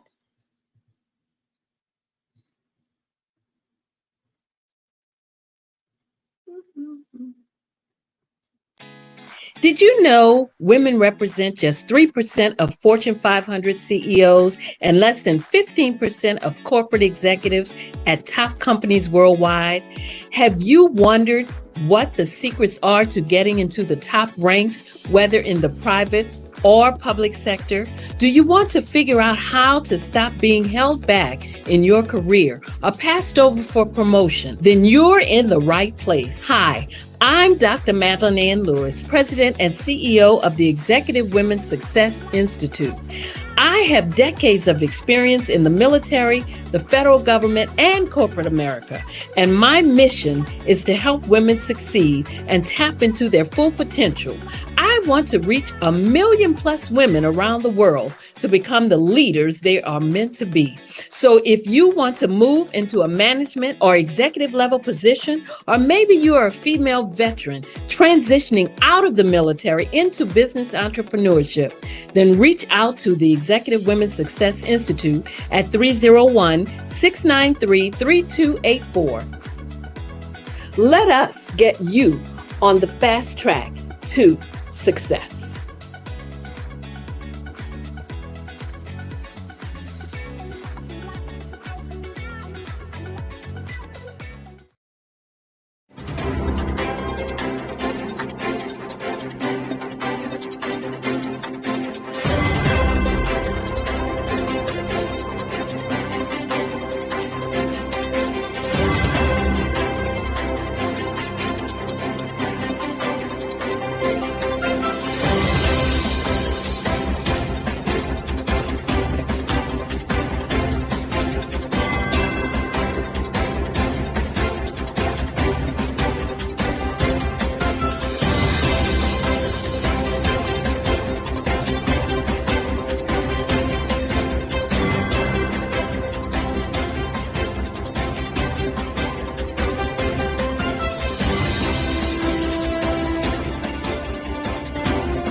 Dr. Eric Kelly III and a host of phenomenal speakers from all around the globe for this 7-day virtual event that you don't want to miss.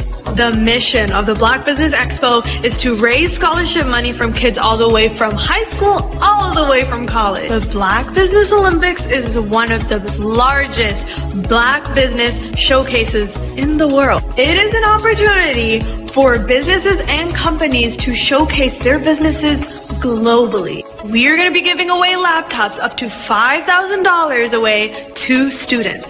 Again, I'm Olivia Appleberry, the founder of 2 Cents Finance and one of the speakers for the expo. I am so excited to see you there. For more info, go to www.blackbusinessexpousa.com or call 919-308-9090 and hope to see you there. I am Black business. From the moment I wake until the time I sleep. Yes, I am Black business. I am Black business. Tell me, are you Black business? I am Black business. Do you support Black businesses? Listen, I support Black business because I am Black business. Black Business Expo, one of the largest business showcases in the history of Black business in the world. The world! Sign up today at www.blackbusinessexpousa.com or call 919-308-9090. I am Black business. I am Black business.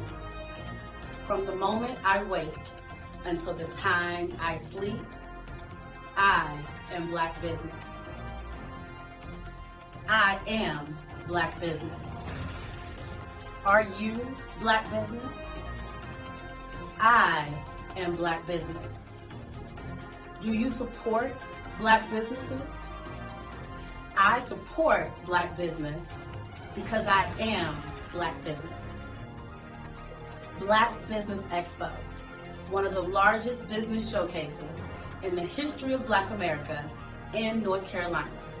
Sign up today at www.blackbusinessexpousa.com or call 919-380-9090. I am Black business. I am Black business. From the moment I wake until the time I sleep, I am Black business. I am Black business. Are you Black business? I am Black business. Do you support Black businesses? I support Black business because I am Black business. Black Business Expo, one of the largest business showcases in the history of Black America in North Carolina. Sign up today at www.blackbusinessexpousa.com or call 919-380-9090. I am Black business. I am Black business. From the moment I wake until the time I sleep, I am Black business. I am Black business. Are you Black business? I am Black business. Do you support Black businesses? I support Black business because I am Black business. Black Business Expo, one of the largest business showcases in the history of Black America in North Carolina. Sign up today at www.blackbusinessexpousa.com or call 919-380-9090. I am Black business. Join Dr. Eric Kelly III and a host of phenomenal speakers from all around the globe for this 7-day virtual event that you don't want to miss.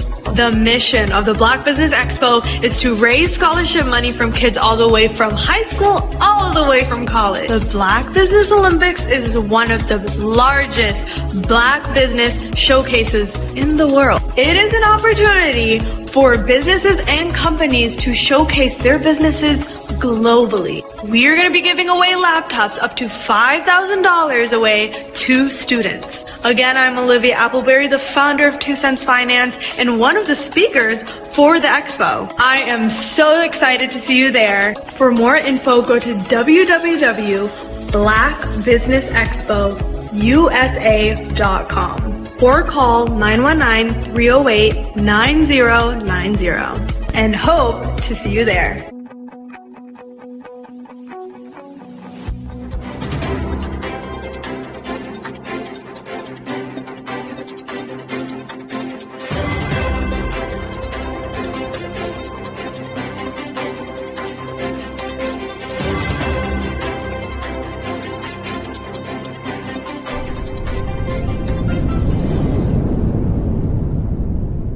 Sometimes you got to hear the news from the Black perspective, and more specifically, Black publishers. And that's exactly why you have to download the Hey Tie app, the largest mobile app delivering breaking news, videos, and podcasts from 200 of your favorite Black publishers. Yes, 200 Black publishers delivering news as it happens, literally all in one app. Go to hayti.com or download the app in the Google Play Store or Apple App Store. It's completely free, along with information that you can trust, so go check them out.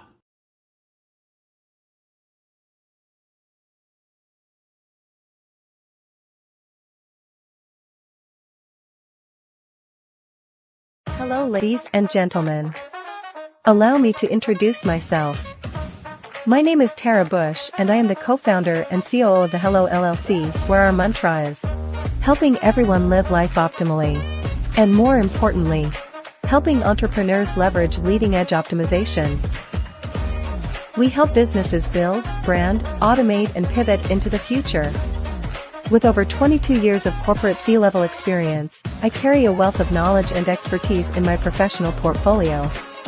My professional journey has encompassed various facets of business, executive leadership, project management, marketing, systems, space planning, and strategy implementation. I have had the pleasure of partnering with and managing multi-million-dollar projects for the top Fortune 500 companies, prestigious universities, and well-known sports teams around the world, like ExxonMobil, Apple, Samsung, Citgo, HP, Ziegler-Cooper, the Houston Astros, the Dallas Cowboys, Bank of America, and Vanderbilt University. What fuels my drive is a passion for innovation and creativity that knows no bounds. I thrive on pushing the boundaries and thinking outside the box to bring fresh, ingenious ideas to the forefront. I turn visions into reality. As a leader, I am a steadfast advocate for integrity and creativity. I am driven by a profound desire to help individuals and businesses create their own return on time investment while leveraging technology.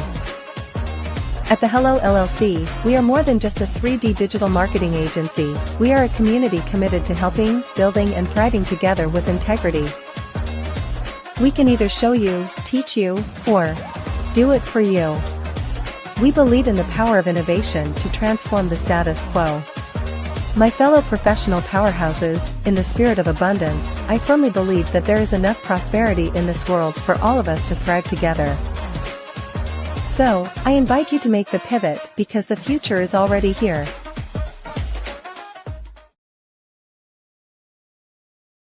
I'm Ramon Ray, founder of Smart Hustle Magazine and smallbiztechnology.com.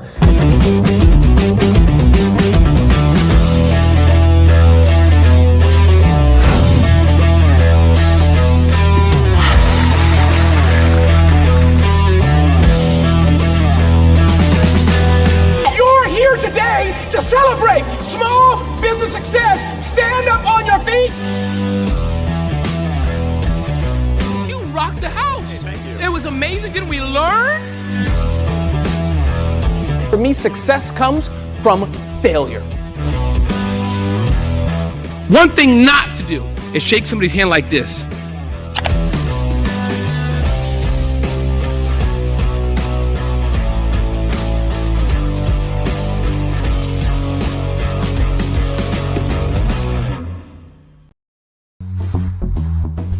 Attention all entrepreneurs and companies. Are you looking for reliable and efficient virtual assistants and back office support to help you manage your business tasks? Look no further than Superwoman Business Services. Our team of virtual assistants provides a full range of administrative support services, including operations management, social media marketing, and much more. We also offer website design services to help you create a professional online presence that reflects your unique brand. In addition to administrative support and website design, we offer business development and structuring services to help you grow your business and achieve your goals. We'll work closely with you to identify areas of improvement and develop a customized plan to help you reach your full potential. At Superwoman Business Services, we understand that running a business can be overwhelming and time-consuming. That's why we're here to help you fly high and achieve success. Our virtual assistants are highly skilled, experienced, and dedicated to providing you with the support you need to thrive. Come fly with us and take your business to new heights. Let us help you become the superhero entrepreneur you are meant to be.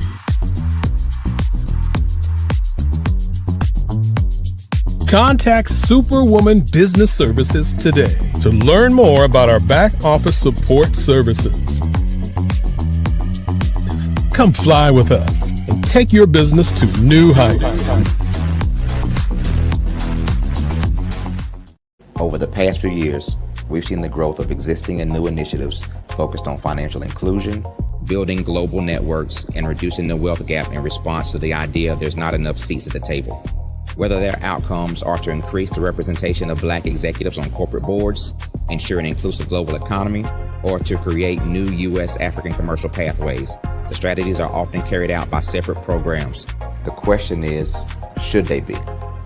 With the continent of Africa being home to more than half of the world's fastest growing economies, the youngest workforce, over 400 companies generating more than $1 billion annually, 700 generating more than $500 million annually that are poised for growth, and being the destination of nearly $5 billion in venture capital in 2021.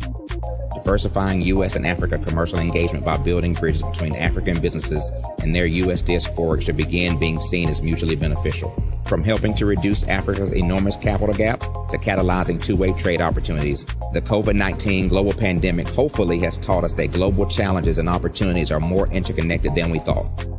During the pandemic, African companies like Unicorn Flutterwave, insurance provider Reliance Health, ride-hailing app Yasir, and 54Gene, the continent's first bank of DNA on people of African descent, proved that when African companies have access to networks, capital, and information, they grow big, grow fast, and create solutions that are valuable to the world. This is why Be Direct was created. We are the first U.S.-based but African-centric board preparedness and board search company designed to connect U.S. Black talent and corporations to African businesses. Unique and fundamental to Be Direct's success is our process of helping board candidates adapt their experience and networks to an African context before they're connected to high-growth companies that are looking to locally and globally scale. From our focus groups with African business execs and government leaders, we don't ignore the sentiment that business is easy, but people are hard. Having a pool of board candidates with hard-to-access networks and extensive experience across the business life cycle, including successfully raising capital, is table stakes for an initiative like this. So yes, we have that. But corporate or entrepreneurial success in the U.S. does not guarantee success in Africa. Developed alongside industry partners on the continent, our training program, Be Direct Prep, is designed to transpose their experience to create cultural comfort, understanding, and a commitment to helping businesses in Africa scale. Our board governance sessions are African continental and country specific, integrated with cultural awareness and dexterity training, masterclasses led by African industry execs, and mentoring and coaching from African continental-based facilitators.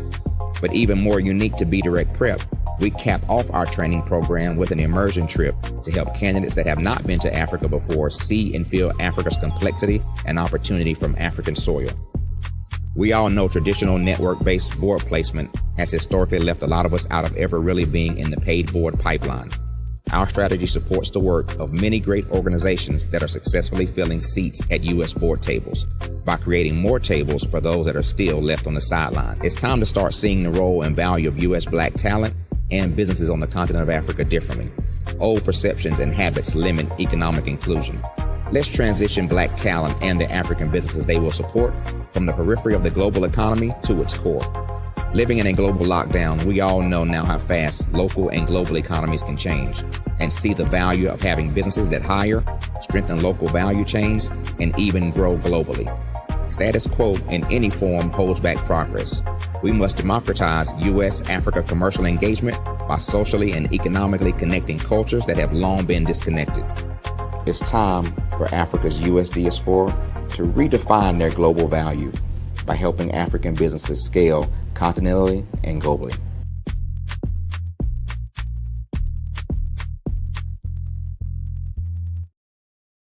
Artist to me is a creative expression of something from nothing. You know, it explodes onto the canvas, or it explodes on in my work. One of the things that I try to do more than anything is I try to just give the lines and the movements and emotions and expressions into what I do. Art really means to me a chance to express how I feel deep down inside. Most of my art begins as a thought that I might have, whether it's sports, whether it's history, whether it's a woman or a man. It pretty much starts as an idea of thought before I get into the actual image of what I'm going to draw. I do a lot of historical pieces. I was a history minor in college, and I love to do history pieces. And a lot of times I'm thinking about history, and then I try to make that history impact you as you look at it. That's one of the reasons I do pictures so large. People ask me, why do I do the pictures so big? And I tell them, I want the piece to impact them as they're looking at it, to kind of dominate them, dominate their space. And most of my pieces I try to do off page. I don't try to do anything that's going to be in those four corners or in a square. And I want your imagination to be a part of the piece that you're looking at.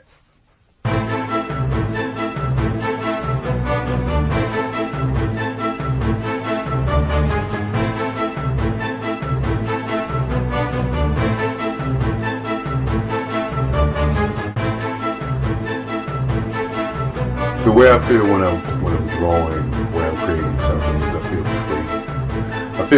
I feel like there's an anticipation of something that's going to come.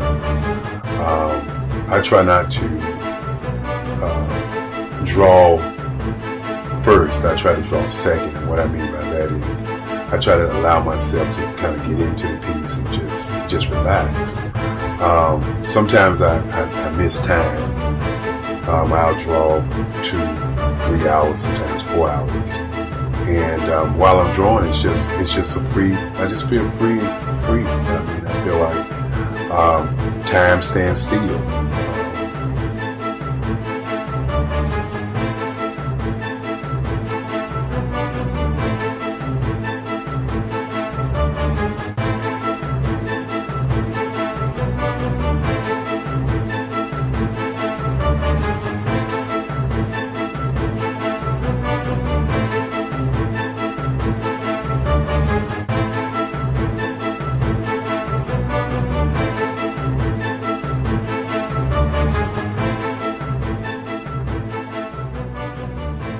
That's what it's all about in terms of the lines and the colors of my work, is to get an expression, to go deeper and past just what you see on the surface, but to go in and try to find an expression that everybody gets a different taste of what that expression is, whether it's anger or whether it's being happy or whether it's being, kind of calm or nonchalant. That expression that people take away from the piece is the most important part of what I do as an artist. Bold is the size of my pieces, where I try to do the piece larger than life, to kind of push forward toward you. That's what the boldness is all about. It's not so much about the lines, it's about the size.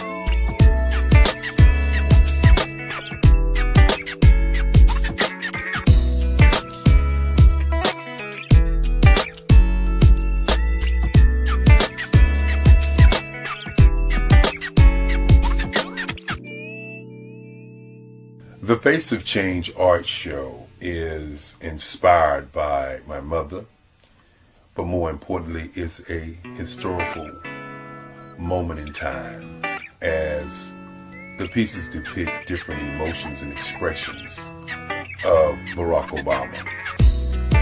The 44th president is indicative of the 44 pieces of art that I have done in this particular collection. When you begin to think about expressions and portraits, this is a portrait gallery of expressions of what transpired as Barack Obama ran for office. Some of the pictures are abstract and some are expressionistic.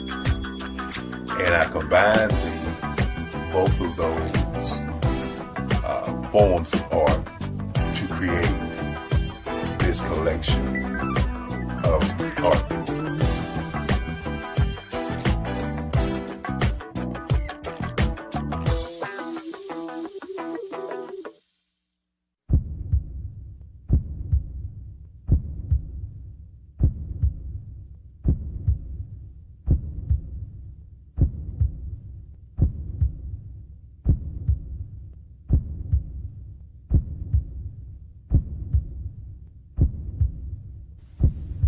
Overcomer. What if you could build your own city? A place where every child can find nurturing people to help them achieve their full potential. A place where every adult can access job training support, where health education is abundant, where social justice ruled the land. A place without limitations. Welcome. You have arrived at STEM City, USA. It is what every city should be. A safe and trusted community where you find people and resources to help you become everything you are and beyond. STEM City is unlike anything you have ever experienced. It is a digital twin of the world around you, only better. STEM City is about energy and soul renewal. It is more than a digital world. You can almost feel the power of live cultural events, music, and theater. STEM City promises a better future for children with caring mentors and hands-on activities with dedicated tutors to support our youth. STEM City is your passport to a healthy lifestyle with weekly events addressing our community's many issues. STEM City is your financial well-being with helpful information on wealth management, career advancement, job training, and so much more. STEM City is the community you deserve. It is the city where your dreams can come true. STEM City USA, a place in the sky that is accessible to all who reach for the stars.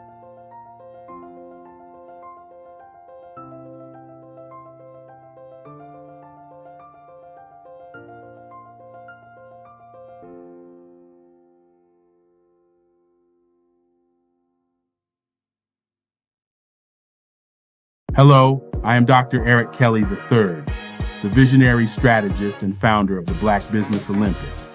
I invite you to showcase your Black-owned businesses on the Black Business Network global stage. The Black Business Olympics is a global Black Business Network platform that propels Black-owned businesses into the international spotlight. By showcasing your business on the Black Business Olympics platform, you can reach a worldwide audience of potential customers, partners, and investors. You can also establish yourself as a thought leader and expert in your field, attract lucrative partnerships, and more speaking engagements.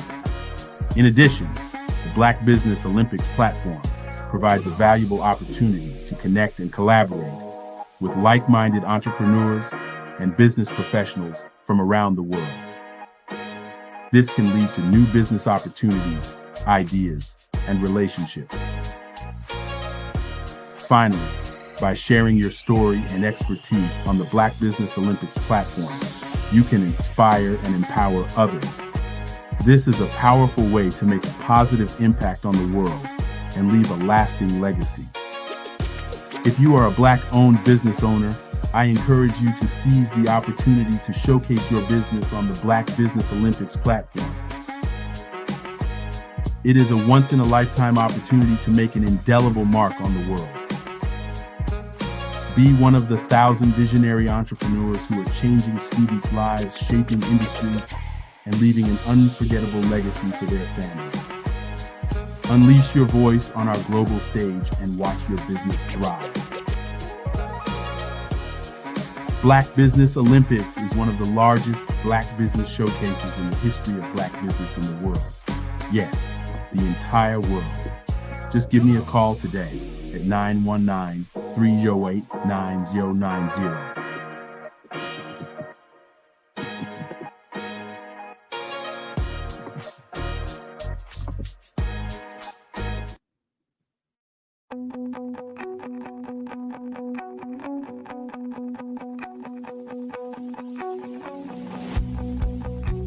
I am Black Business. From the moment I wake until the time I sleep.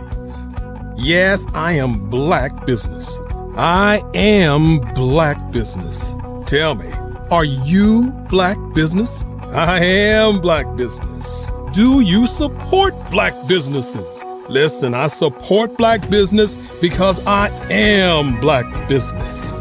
Black Business Expo, one of the largest business showcases in the history of Black business in the world. The world!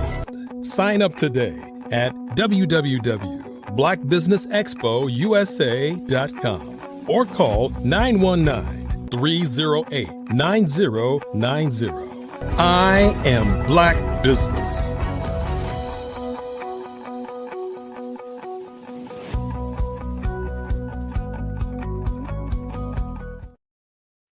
Good day, business owners, entrepreneurs, thought leaders, and corporations. Welcome to the Black Business Network. My name is Carrie Jackson, and I am your business moderator for this afternoon on the Black Business Network.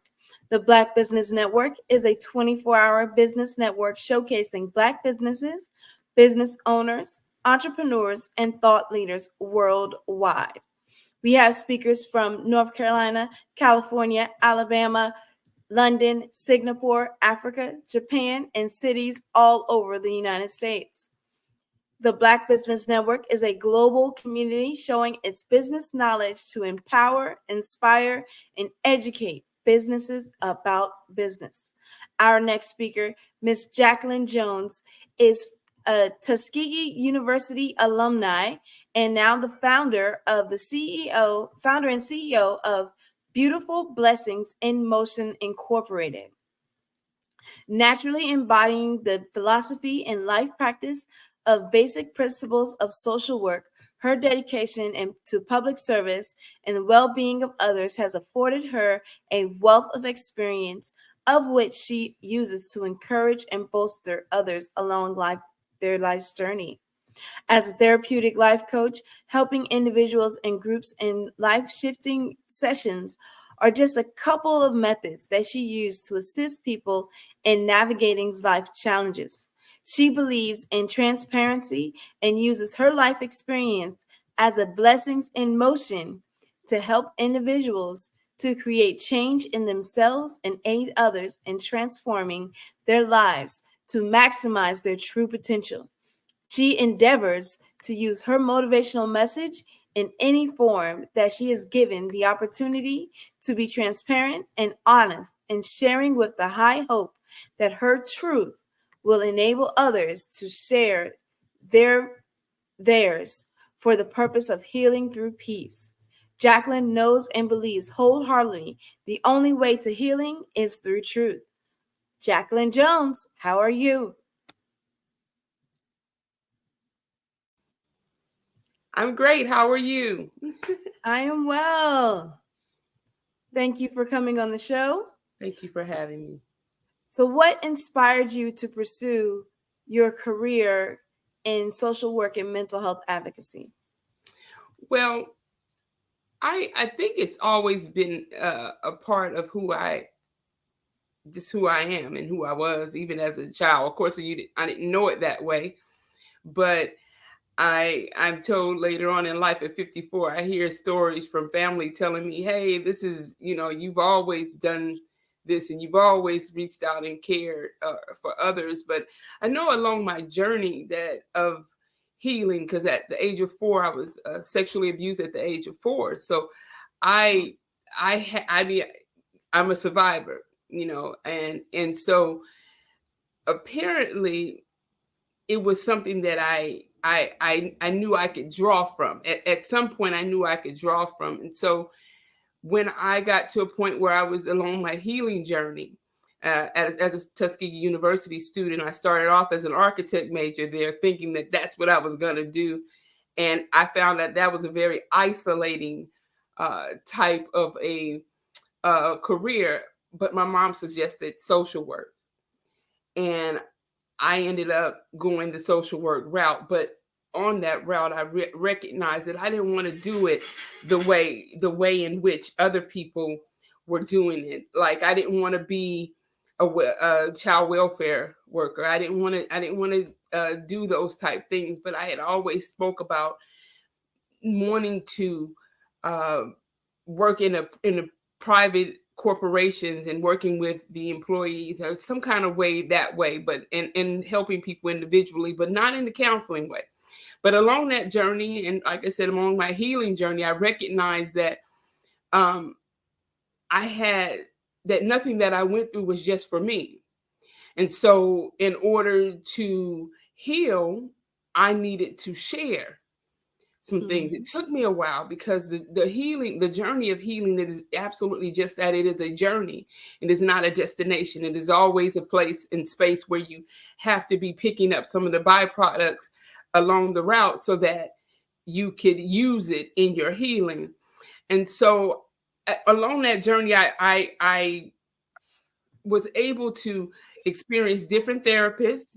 I found out about, and I was able to learn what I needed, what I wished I had in a therapist, what I learned along the therapy journey. And that led me to know that there's something in between getting to traditional therapy and healing. So life coaching is something that came along.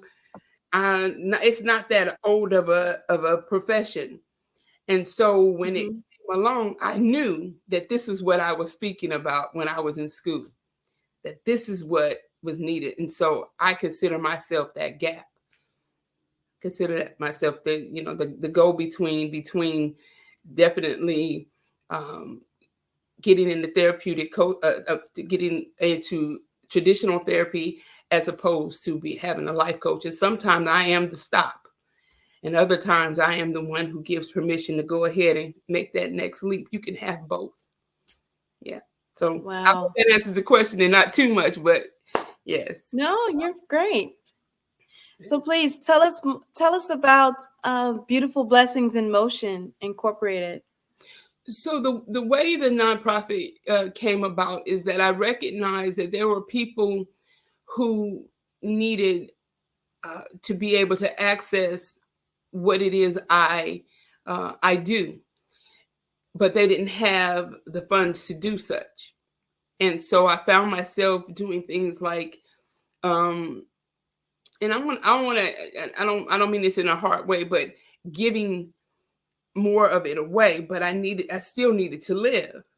So to create, came up with Beautiful Blessings in Motion right after my mother died, because I was still moving.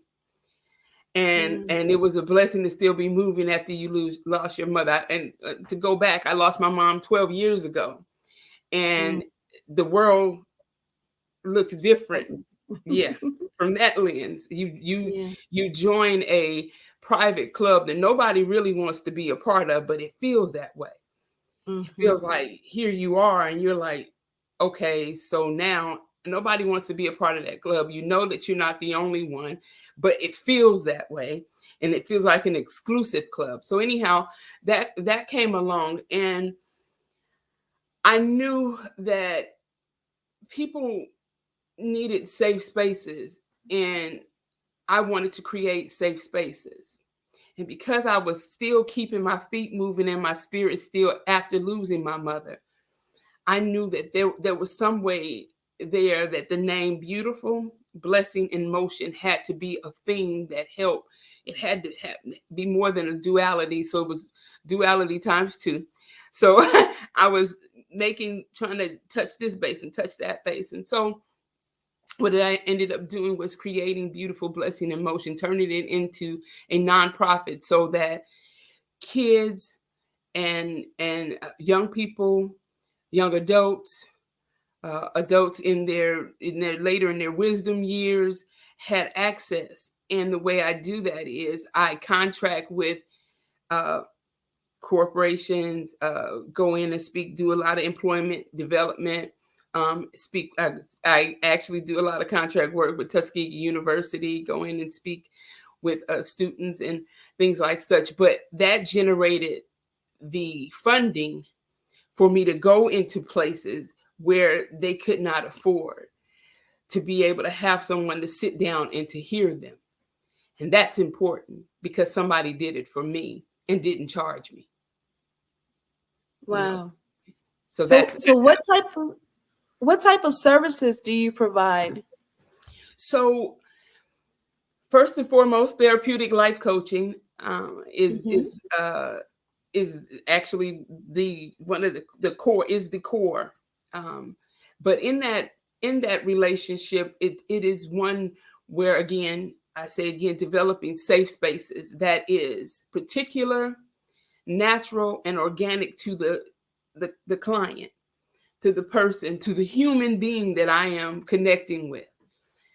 And so we sit down, and I know that it's a fine line between being a therapist and life coaching. I take nothing from those who have the credentials and the licensure for that.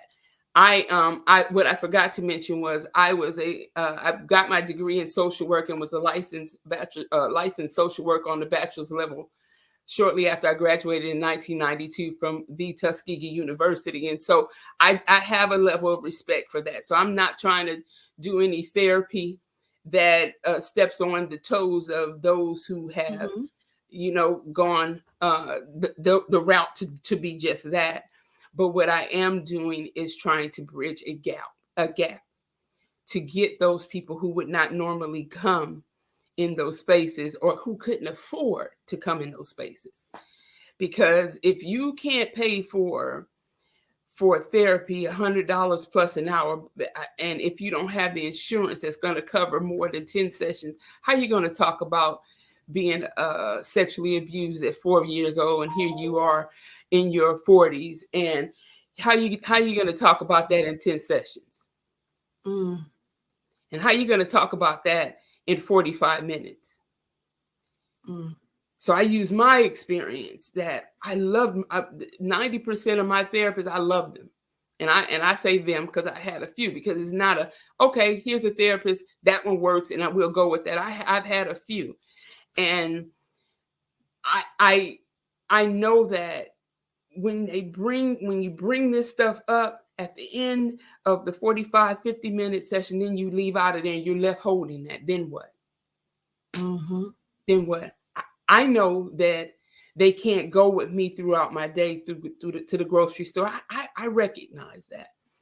But I also recognize that I was watching the clock when I sat on the couch.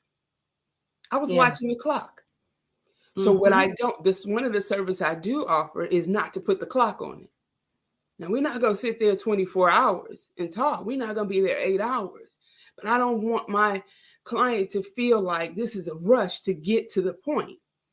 I want it to taper off. I want it to naturally taper off so that they can find some sense of normalcy, going along their day after we just sat down and had a conversation about what they're going to do with their life. And the other thing about the therapeutic life coaching that I like to do, I like to let my clients tell just enough of their story so we can find out what it is we need to work on. So I don't need to know 35 years of what happened, because I don't, it's my personal opinion that it's not necessarily 35 years that you're carrying. It is something that some very specific things in those 35 years that you're still carrying. And those are the things. I think you go ahead. Yeah, I think you make a good point. It's not that you're carrying 35 years. It's just that there's certain moments in time, and sometimes you don't even realize that those moments in time are actually affecting you today until you actually sit down and uncover that one layer that could just be affecting you just at that moment in time.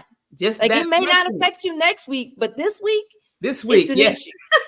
This week, this week it's an issue. Next week might be great. The other week before, it was a different moment, but this week, that moment from 15 years ago is showing its colors. Absolutely. I like that, Carrie. It's showing its colors. It is a gut punch. I like to tell the story that Also, I'll come back around to one of the other services that BBM does, and that's grief and loss support. That is major with BBM. How it became major is absolutely spiritual. Because I ask God all the time, I don't know what you were thinking, or what were you thinking about having me do grief and loss? Because I'm not there. I'm not the one. But anyhow, I tell the story about red light. It's a red light. So, and it's about grief. So I'm driving down the road. And I'm trying to get somewhere. I was probably trying to go and use one of my vices, which used to be retail therapy. I go and I shop, buy something, and probably take it back. But it was gratifying at the point in time. But I got to one light and it was red. This street has like 4 lights on it, maybe 5. Get to one light, it's red. I'm like, dang, okay. Get to the second light, it's red. And I'm like, By that third light that turned red, I am in full out breakdown tears. And I could hear over a stoplight, Jackie, over a red light. But then I knew this is not about this red light. It's about that moment in time. It's about that one moment in time. And I'm telling you, I think that's practical information to share with people. Like, listen, this journey of life with the components of loss, grief, disappointment, hurt, that this journey in life, there is no playbook. Maybe I'm speaking against what I was taught in school about, but there are steps, there are stages in grief and all of these things, but they don't come in a order. And you'll be at this place one day, and then double back and be someplace the other day, and then double back and you 10 steps ahead of that last place. But every time you want to feel like you have grown, like I'm not just doing this, I'm not just spinning my wheels in this thing called life, because life was meant to be lived. Yes. Right? So go ahead. I'm sorry. I could go on because it is a passion of mine. I absolutely love people. I love people, and I love the fact that we can support each other by just telling the truth. Because there's nothing that you and I, Carrie, have gone through that's just for us. It's not just for me. So true. But if I keep it to myself, it can make me sick. If I share it with you, it can help heal you and me too. Yeah. This is how Beautiful Blessing in Motion came about. This is how. Wow. Yes. So, what are the most pressing mental health issues facing our communities today? I would say depression. And I guess you say depression because depression is the thing. If we're talking mental health, that's the first thing that pops up in your mind. So that's what happened to me, because I'm human. When you said it, I thought depression, anxiety, anxiety. And a lot of times we don't know why or what. And then we go someplace and somebody gives us our why. But as a therapeutic life coach, I don't want to give you your why. I want to hold a conversation because you somewhere in you, but that couldn't be right. Surely I couldn't be anxious about, being a parent. I have beautiful children. They mine. I mean, surely I couldn't be that, but you are, right? Yeah. Surely I couldn't be anxious or feeling anxiety about succeeding, because I'm a pretty darn good mechanical engineer, and I make a good number. I bring home some good money. Surely I'm not anxious about that. Not so. Because Because when you climb or when you get to a place, it brings on new perspective. Yes. And so how do we get to find a level of comfortability with our accomplishments and with our, with our setbacks? Right? Yeah. I hope that kind of. No, it's great. So how do you prioritize self-care while also balancing the demands of the advocacy work? Well, this is what I know to be true. No protects and thank you connects. That's self-care. Would you say that again? No protects. No protects and thank you connects. All right. I heard that, I think in an audio book, and I think I probably put my own spin on it, but that's how I've been saying it since I've heard it in my space. No protects and thank you connects. I believe in the self-care toolkit. And if I say to you, Carrie, what's in your self-care toolkit? And I'm going to say it to you in a minute, but somebody asked me what's in my self-care toolkit. I'm thrilled when I'm talking about this in the front of the group. I'm so excited to tell them what's in there. And what's in my self-care toolkit, one of the things is no. No. Just because you can don't mean you should. So That's no true. is in my self-care toolkit because that protects me. Not from other people all the time, but from me. From me giving it away. From me giving me away and not having anything left for me. Right? Yep. Yet one of the other things in my self-care toolkit is I believe in practicing the pause. So I'm moving right along and something happens and I turn around to address that something, it takes me off of Main Street. Now I'm distracted. And now I'm dealing with that. I'm off of Main Street. But now in order for me to get back on Main Street, I gotta make another left, and then another right to get back on Main Street when all I really can do is pull over and practice the pause. I don't have to leave Main Street. And the other thing is my village, the who I am connected to.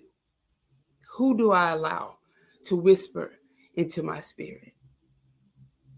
Yeah. Wow. What's in your self-care toolkit, Carrie? Well, I'm working on the no. Okay, I'm working on the no. Yeah.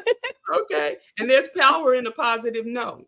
Because there is power in the positive no. I'm working on the no. Okay. And something very similar to the pause. I have heard through I'm not sure if you've heard of Dr. Obiama Martin, but she has this breathe course. And one of the things is, make sure that you're breathing on schedule.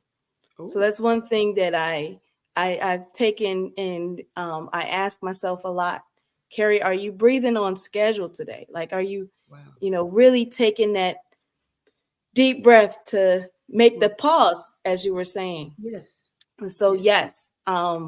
But yeah, I'm working on that no, though. That you don't have to pack your whole bag now. You don't have to pack your whole self-care toolkit now, but also keep in mind, whenever you go out of town and you pack a suitcase, yes, when you come back, you don't take the same underwear out when you're getting ready to leave again in 3 days. You don't take the same underwear. You don't take the same clothes. You unpack and you put something new in, right?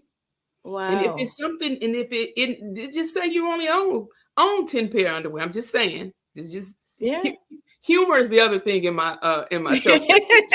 But if you only own 10 pair, right? Yes. You have to wash those 10 pair, right? Yep. And then put them back. Yep. So when you're washing them, it's kind of like reevaluating, right? Mm-hmm.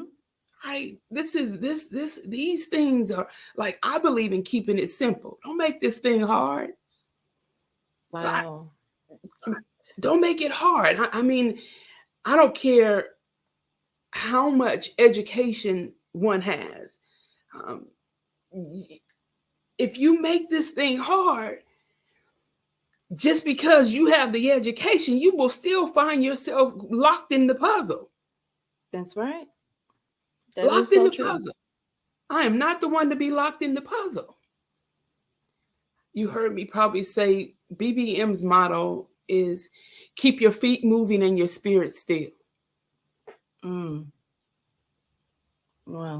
I'm going to keep moving. I'm going to keep doing the work and doing what needs to be done.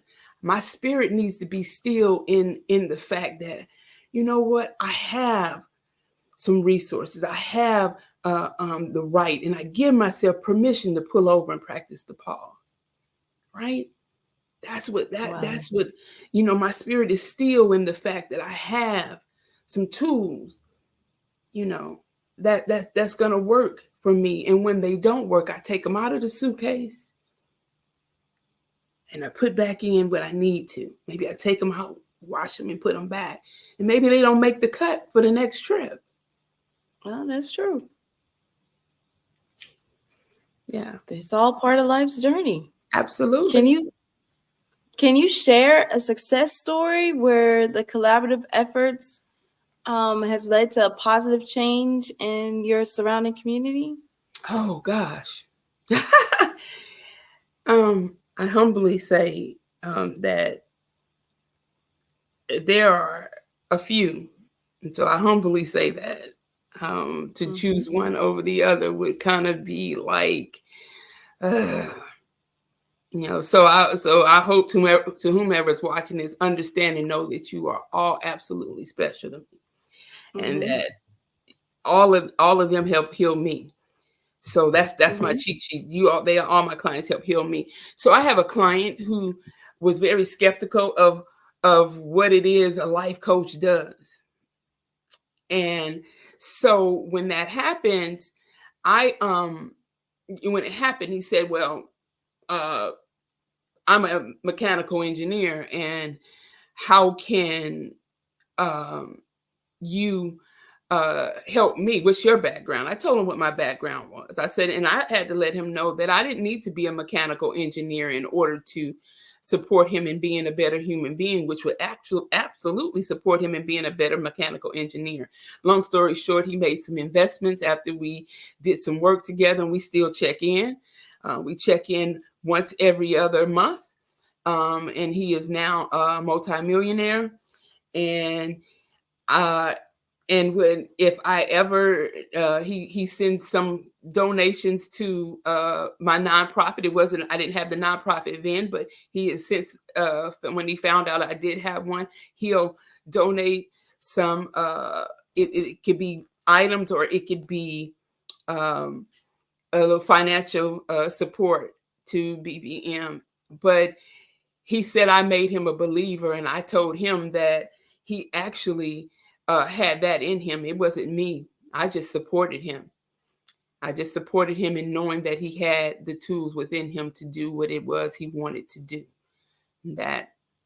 So that's how.